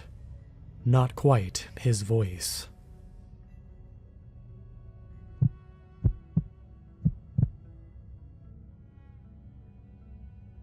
It was midsummer when I got the message from my friend, Sam. I was lying in the January sun in my back garden with my dog Brutus at my side when I decided to open up Instagram and saw I had a message. It read, "Hey Cassie, Kyle, Olive, Thea, and I are getting together to go camping in a week, and I was really hoping you could come." I sat straight up, causing a sigh from Brutus, who had been leaning his head on my shoulder. I wrote back, "Yeah, of course. Can I bring Brutus?" Immediately, my phone pinged with their response. "Good idea. Scare away the cryptids you're always talking about, LOL." They were right. I was obsessed with the paranormal, especially cryptids. So come Monday, when it was time to leave, I was sure to bring my notebook, Polaroid camera, and of course, my knife. Although realistically, the last one was mostly for self-defense against any weirdos we meet out there. My family always says I'm paranoid, but it's better safe than sorry, you know. We decided to take my off-roader so we could head deeper into the woods without having to carry our stuff. So after chucking my backpack in the trunk, I drove toward my closest friend, Kyle's house. When I stopped outside his house, he was already waiting in the driveway. He jumped into the middle set of seats, wanting to sit next to Brutus. The huge black dog was stretched across the back seat, sluggish from the heat, but he offered Kyle a tail wag of acknowledgement as my friend began to pet him. "Hey dude," I said, greeting my friend. "Hey," he responded. There was a pause before he leaned forward. "So, Olive's coming on the trip, huh?" "Shut up," I said. "It's not like I have a chance with her, anyways." He leaned back, smiling. "Just be yourself. You'll be fine. You should really just ask her." I hit the play button on my phone's Spotify playlist and turned it up way too loud to drown him out. We proceeded to pick up Olive from her house, a quaint cottage nearby, and then Sam and Thea from their apartment in the city. By the time we reached the highway, it was nearing 5 p.m. I turned down the music and we were sitting and talking to pass the time. After an hour or so, I turned off onto a smaller road and started heading for the campsite. "Hey Cassie, how long until we get there?" Kyle asked, who was still patting Brutus. I shrugged, not taking my eyes off the road. "Sounds like a question for the navigator," was my response. He turned to Olive, who was in the seat next to me with her phone linked up to the GPS. "Should be about a half an hour until we reach the brush, then another hour or so down the track to the campsite." He slumped back with a resigned sigh, his arms crossed over his stomach. "Can we stop for a break soon?" "We stopped just before we got onto the highway. You'll live." He returned to patting Brutus. After a moment, Sam spoke up. "Cassie, why don't you tell what you'll think we'll see tonight?" The others perked up, watching me. "Well, wakas, a type of bird, are pretty common in this area. The occasional deer, possibly. If we're lucky, we'll hear the birds calling. This far out, we might even see one, if we're quiet." "That would be excellent, but I more meant the creepy stuff. You know, your area." It was my turn to perk up. Although I'm far from an expert on cryptids or the paranormal, I know my fair share of information. Certainly more than the others. It's highly unlikely we'll see anything unnatural, you know. I never see anything at this campsite, and even if there were, it's 1,000,000 to 1 we'd run into it. We're more likely to run into a druggie. Speaking of which, do we all have our phones? And we remember the buddy system? "Okay, Mom," replied Kyle, rolling his eyes. "I just want to keep everyone safe," I responded evenly, suppressing a smile. There was another pause until Thea leaned forward to continue the questions. "Seriously though, even if it's unlikely we'd see anything, what do you think's out there?" I decided I'd refrain from scaring my friends for long enough. "Well, it's the woods, so you never know. My best guess could be some kind of crawler, a stickman or something like that. Of course, normally my first thought would be a skinwalker or wendigo, but I believe those are only in America. Some kind of dogman might be possible actually. Dior, perhaps."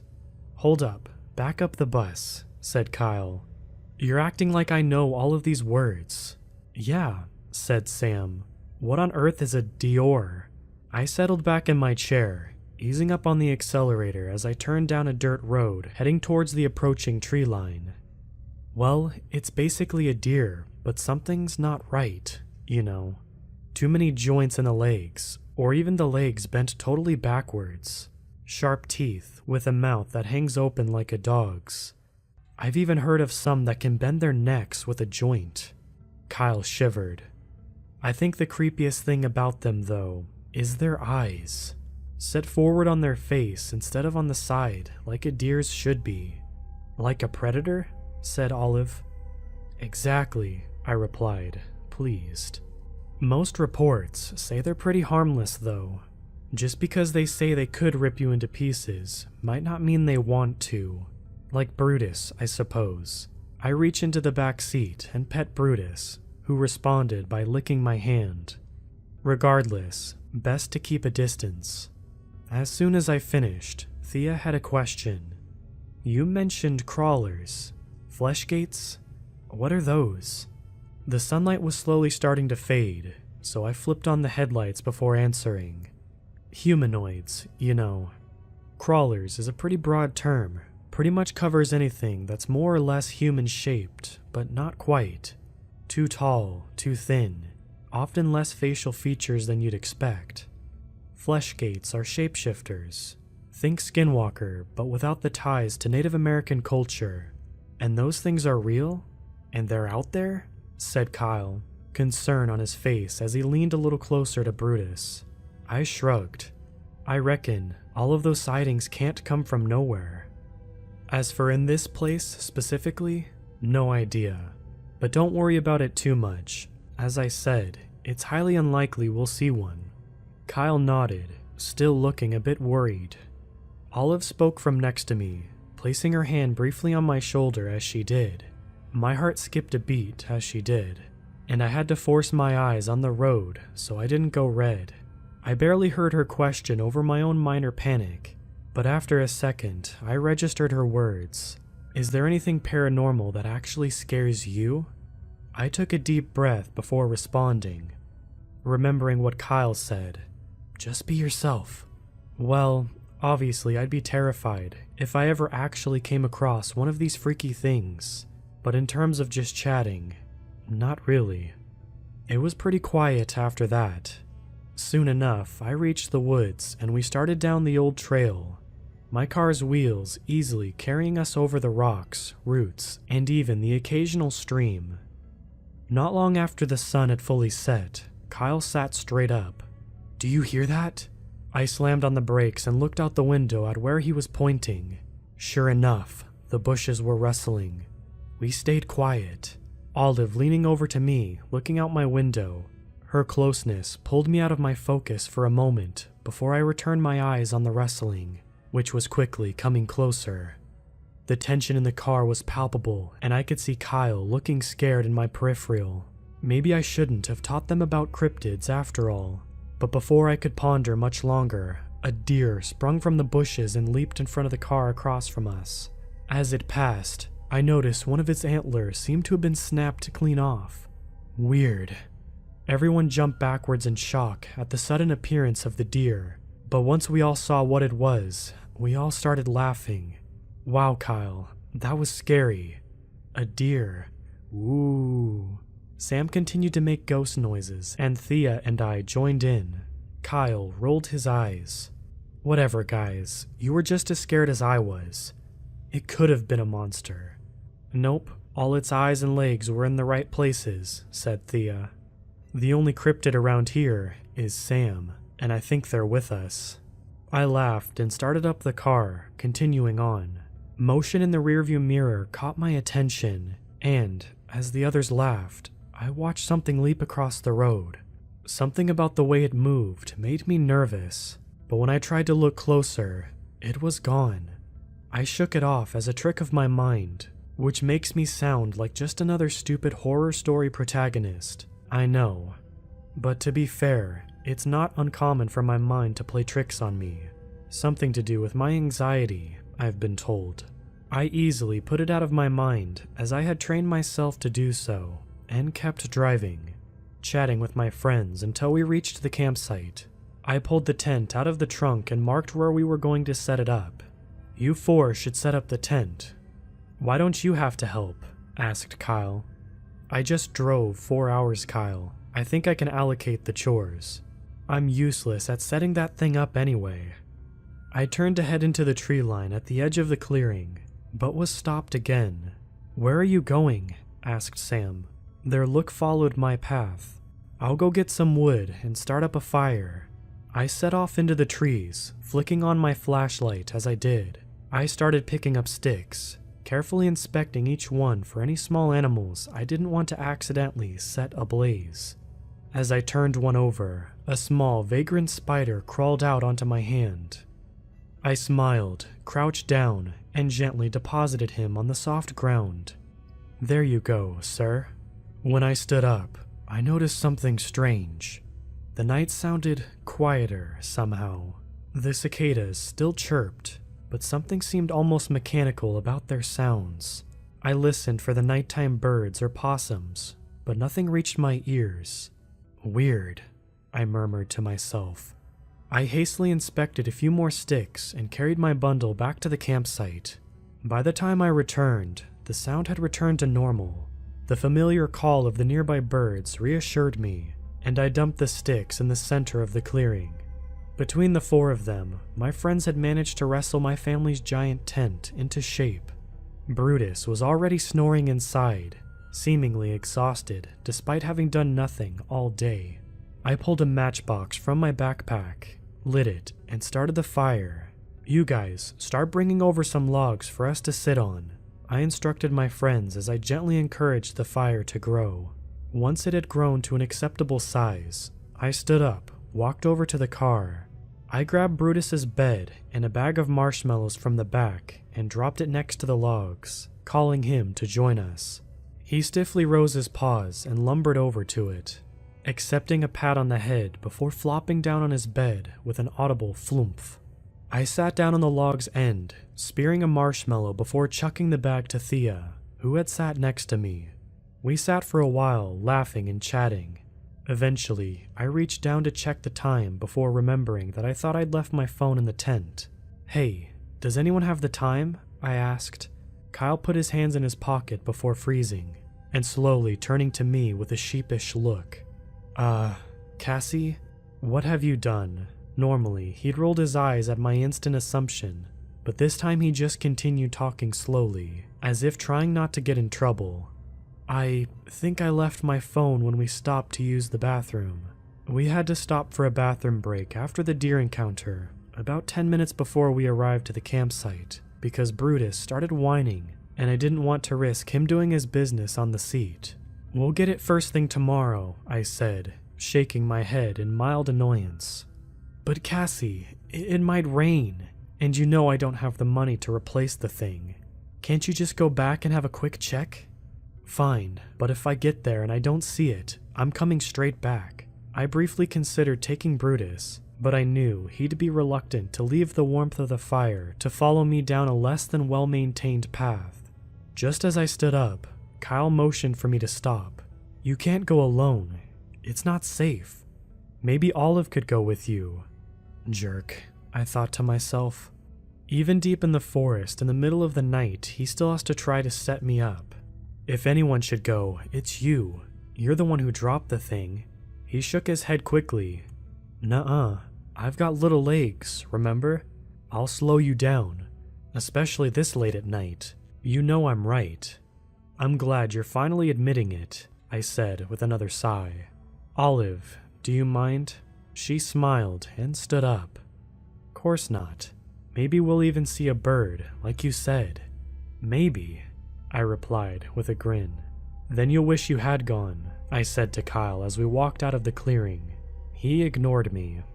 As we walked down the track, I kept my guard up, constantly scanning the trees on each side for a sign of any unsavory people hiding in the night. Was I worried about confrontation? Not really. Not only am I around 6'3", I'm pretty heavy built, especially for a 17-year-old. And if I had to punch someone, then let's just say it wouldn't be my first rodeo. Nonetheless, I didn't want them getting the element of surprise. Maybe I'm a little paranoid after all. The track was muddy and uneven, and I had to slow my pace a little so Olive could negotiate through the dips and puddles. As we chatted, I found myself starting to relax a little. I still kept my eyes and ears open, but something about her smile and infectious laugh made me feel a little less nervous in the darkness. A few minutes before we reached the spot, we came across a small stream about a meter wide. Not wanting to get my shoes wet, I leaned over and turned around to where Olive was about to jump. I held my hand out to her, and she took it without hesitation. I helped her cross the gap, and she smiled that gorgeous smile. "Thanks, Cassie," she said. My heart leaped as she did, and I smiled back. "No problem, ma'am," I responded jokingly, adding a little bow. She laughed and continued down the track, knowing I'd catch up in a second. Once we arrived, I started to look around for Kyle's lost phone. I cast my flashlight beam around, hoping to catch a reflection of either the phone's screen or the obnoxious pink case he kept it in. Olive was looking around on the other side of the road, her own beam bouncing around my peripheral, when it stopped sharply. I turned around. "Found it?" I asked, following the beam of her torch into the trees. She slowly shook her head. "No, I thought I saw something in the trees." I raised my flashlight, scanning the forest. No sign of movement. "Let's go back," I said, starting to head back up the path. "I don't think the phone's here anyways." She didn't argue, just nodded and followed my lead. Sensing her uneasiness, I gave her a reassuring smile and flipped my torch in the air, catching it, holding it like a weapon. "Don't worry, I'll protect you from anyone out here." She giggled. "Or anything." I nodded with a chuckle, but as soon as I had, I felt a cold chill. She had brought my mind back to cryptids, and I noticed for the first time that the forest was silent. The birds hadn't made a noise since we had left the campsite. I couldn't hear rustling of the small animals in the brush, and the only thing my ears could pick up on was the same mechanical cicada chirps from before. The more I listened, the more unnatural they sounded, as if someone was playing a recording on loop. I picked up my pace a little, ushering Olive forward. She looked at me in confusion, as if to ask why. "Bit cold," I said, as quietly as I could without alarming her. We rounded a corner before Olive suddenly stopped us in our tracks. She inhaled a sharp breath of air, as if she'd seen something shocking. A sense of dread washed over me as I followed her look to the damaged body that blocked the path. "Is that a deer?" she asked, eyes wide with disgust and fear. I grimaced, looking it over. "I think it used to be," I replied grimly. It was torn almost beyond recognition, broken and stuff jutting from its back. I felt sick to my stomach, unable to tear my look from its eyes. The broken antler on its head confirmed what I had feared. This was the same deer as before. I had seen something chasing it in my rearview mirror. Whatever this thing was, it had been stalking us since we had entered the woods, waiting for someone to leave the safety and light of the campsite. I cursed under my breath and realized we might be in serious trouble. Just as I thought I couldn't get any more scared, I heard a voice from behind me. "There you go, sir." The voice, coming from a few meters behind us, was my own, distorted and strained, but unrecognizably mine. I felt the color drain from my face as it repeated what I had said to that little spider only hours before. I felt Olive start to turn beside me, but I grabbed her arm to stop her. "Don't look at it. Don't respond to it. Don't even acknowledge it. Look down if you can. Just follow my lead, okay?" I whispered, waiting for her nod of agreement before taking a slow step forward. As I slowly stepped over the deer, my shoes instantly became splashed with its crimson fluids. Olive grabbed my hand, and I squeezed it reassuringly, careful not to look at the path behind us as I did. She stepped over the deer, her breath shaking, and we slowly continued up the path. Every step we took, we heard the crunching of leaves behind us. My heart raced and my mind reeled with pure terror as I forced myself not to sprint into the trees. I knew full well that whatever this thing was, we couldn't outrun it. After a couple of minutes, it spoke again. "Thank you, Cassie." I winced as it said my name, the voice I loved now striking terror into my heart. I heard Olive whimper a little as she heard her own voice coming from this thing. I squeezed her hand again, making sure she knew I was right there. We walked in tense silence, other than the occasional word from the creature. When we were only a couple of minutes from the camp, disaster struck. I tripped over a root, landing hard on the ground and wincing as I felt a rock get my skin. The sudden movement seemed to excite the creature as I suddenly heard it pick up its pace considerably. I leaped back to my feet and once again grabbed Olive's arm before sprinting down the path. "Run!" I yelled, but she was already caught up to me. My breath was quick and heavy with fear, my leg screaming in pain as I was forced to bear it with my weight. "Run, run, run." It repeated my yells over and over, as if taunting us. It probably was. I felt panic rise as I heard the calls coming closer. Even if we're nearly at the campsite, we'll never beat it. I veered off the path, pulling Olive with me. We ducked down behind a bush a few feet from the path, trying to quiet our heavy breathing. I heard it skid to a stop a few feet ahead and turn around, sniffing to try to catch our scent. I silently prayed to any and all gods I could think of that it didn't find us. To my horror, the disgusting sniffing grew closer until it finally stopped, inches from our hiding spot. Found it? The intonation was just the same as when I had asked Olive if she had found the phone, but I knew that the connotations had changed. It was telling us it had found us. For a few moments, there was a complete silence in the forest, aside from my heart hammering in my chest, and Olive's muffled sobs as she buried her face into my shoulder. There was nothing. No indication it had moved closer or any further away. It didn't even bother to fill the silence with the fake cicada sounds it had tried to trick us with earlier. Suddenly, it leaped over the bush where we hid and stood before us.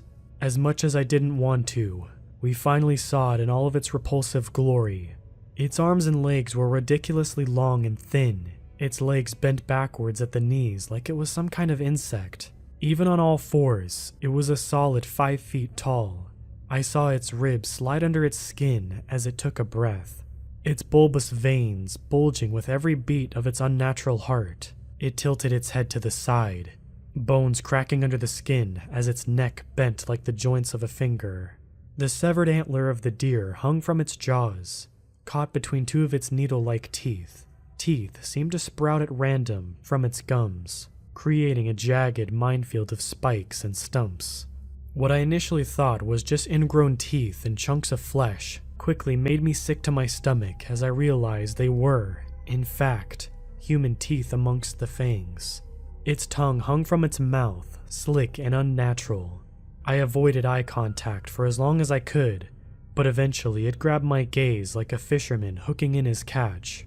Its eyes were completely human, so out of place on its pale, expressionless face that they were scarier than any of the blackened holes you hear about could ever be. In that moment, I knew it was the end. I wrapped my arms around Olive for a moment before moving to a stand. She tried to pull me back, but I was stronger, forcing my shaking legs to hold me upright as a tear rolled down my cheek. I pulled my knife from my belt and held it just out of view at my side. "Run," I said quietly to Olive. She hesitated, not wanting to leave me, but after a moment, she did as instructed. The creature jolted to the side as if to go after her, but I held its look and it slowly returned to how it was standing before. It crept towards me, sniffling at me through the holes in its face I assumed was its nostrils. The deer antler dislodged from its teeth and landed on the ground with a sickening thud. The unholy amalgamation of human and animal continued to sneak towards me, and the moment it was within reach, I stuck my knife into its pale, moldy skin. It shrieked in pain, its horrific screech making my ears ring. It flung me into a nearby tree, knocking the wind out of me. It scuttled towards me, and I closed my eyes in preparation for the worst. Just as I felt its breath on me, I heard a loud barking from a few feet behind the creature. It spun around, and as it did, it moved just enough to let me see what was happening. Brutus, my gentle giant who had never so much as growled at a passing cat, was snarling and snapping its teeth like some kind of mad dog. Before I'd fully registered what was happening, there was a disgusting squelch and the creature once again shrieked in agony. The antler from before protruded from its left eye. Black liquid sprayed from the wound as the olive stood over its body. "Good thinking," I said, before leaping over it and making a beeline for the campsite. When we got back, the others had already packed everything into their car and were waiting for us. Thea, who was in the driver's seat, honked the horn in recognition, and Kyle flung the door open and leapt into the back row. Olive, Brutus, and I piled into the middle seat, slamming the door, and Olive yelled at Thea to step on it. The car roared into motion as we raced down the trail as fast as we could go without running the risk of crashing. With no warning, a figure sprung from the bushes and landed on the hood of the car with a thunk as it dented the metal. Thea screamed and swerved the car side to side, trying to dislodge the thing. It dug its long, claw-like fingers into the hood and shrieked, raising one more hand and scratching the windshield. Thea floored the gas, and the sudden boost of speed sent it flying into the glass, cracking it as it did, and then it fell under the wheels of the car. We mowed it down and didn't stop, desperate to get out of there as fast as we could. I looked back in the rearview mirror and watched as it popped its slime back into place and scurried into the bushes. Disturbing as it was, I didn't care. I was safe. Soon enough, we were free from the forest and heading back down the dirt road. As soon as we returned to the highway, Thea changed her route, and within the hour, we had arrived to the nearest hospital. Olive and the others waited with me as the doctors disinfected the wound and stitched me up. Despite us being shaken up to our very cores, we chatted and even cracked a few jokes about the thing because, hey, what else can you do? My parents arrived a couple hours later, armed with snacks and a few blankets for my friends and I. If it weren't for the traumatic event only a few hours before, and the fact I was lying in the hospital bed, suffering from blood loss, it probably would have been nice. That was a few weeks ago now. In case you're wondering, yeah, me and Olive got together. I wish it hadn't taken a horrific cryptid to get us there. But hey, that's life. The car was a pain to get fixed, but other than that, I'm doing okay. Judging by the group therapy sessions, I think we all are. One thing's for sure though, I'm never going into those woods again.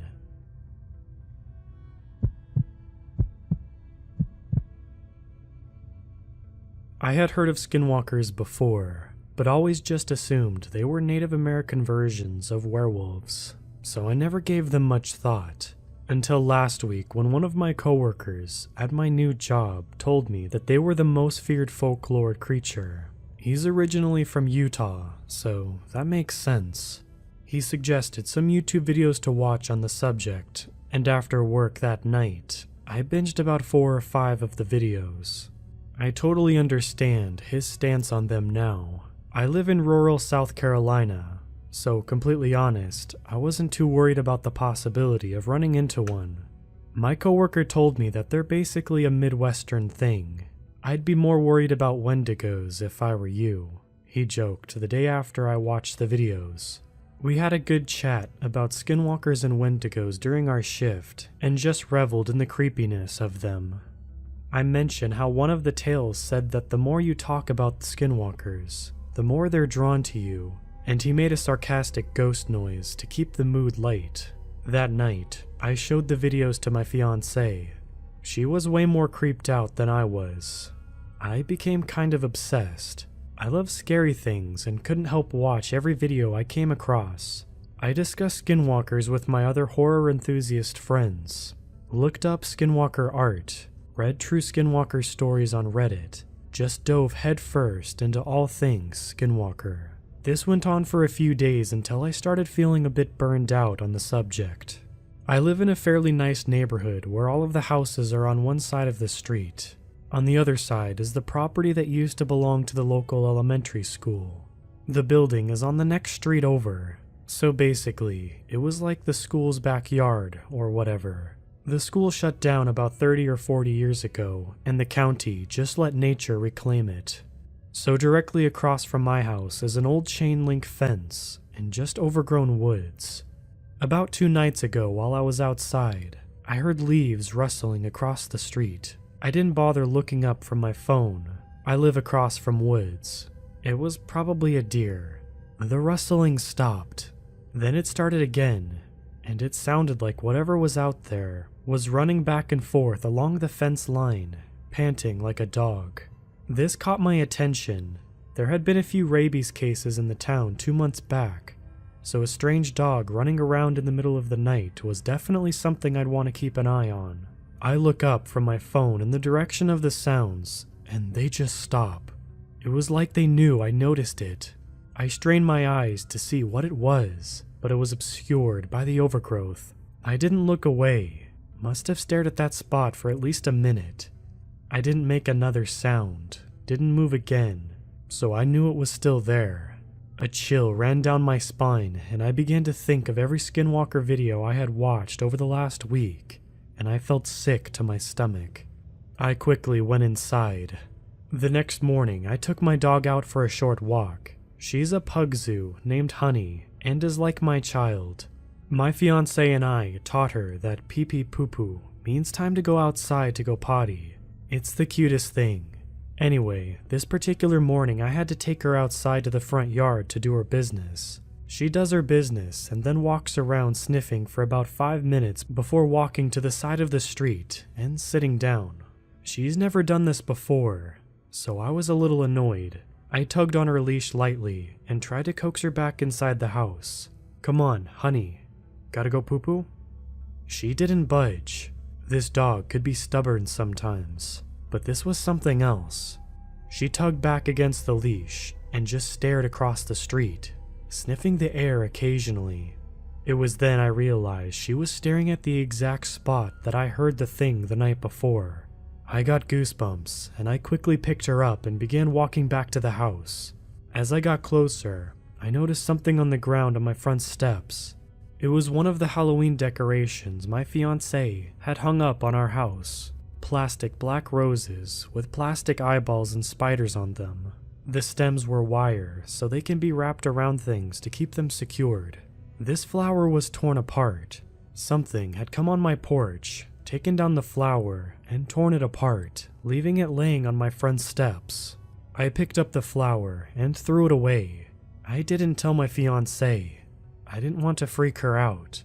The rest of the day went by uneventfully. That night, I told my coworker about what happened, and he looked a little concerned, but brushed it off. He said what I heard was most likely just a dog, and the flower was probably knocked down by the wind. I had my doubts. As I was walking to my door after getting home from work last night, I heard the same panting as the night before, and the clicking of claws against asphalt. I turned quickly to see a dog that looked like a brown mangy bull terrier hauling down my street.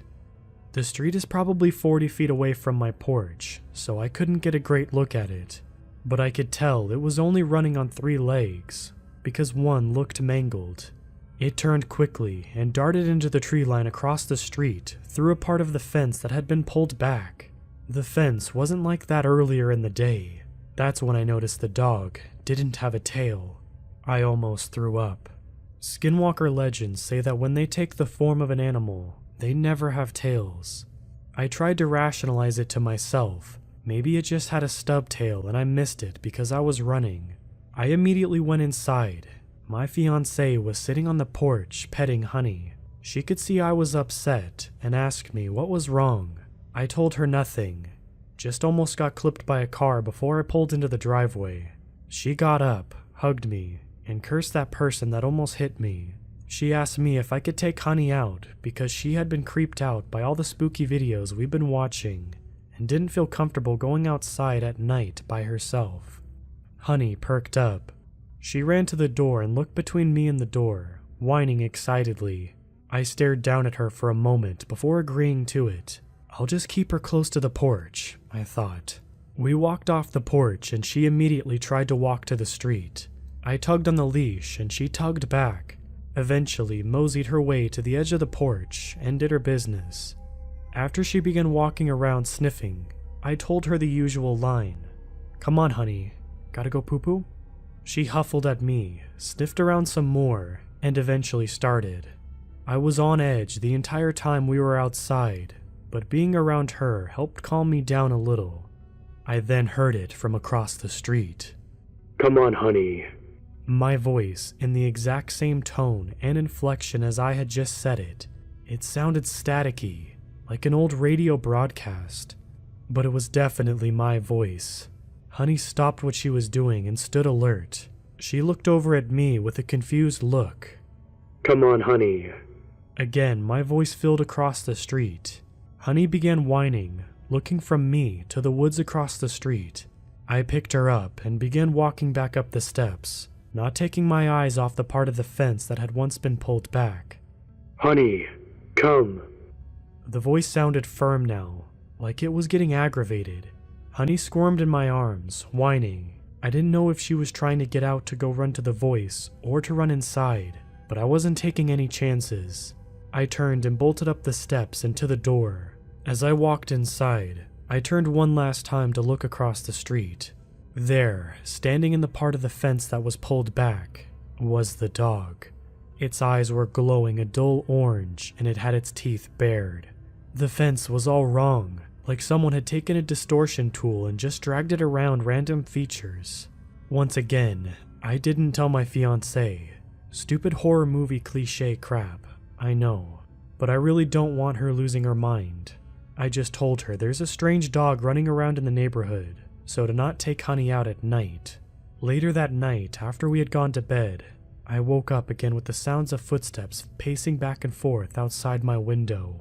Against my better judgment, I rolled over to try to see it. I don't, but the pacing stops. Come on, honey. My voice called out, cutting through the quiet of the night. I prayed my fiancé didn't hear. It called out 2 more times before I heard it walking away. I didn't sleep a wink the rest of the night. Today, when I get to work, I'm going to ask my coworker what I can do to get rid of this thing. I'm scared. I don't think there's a way. If anyone knows anything, please let me know.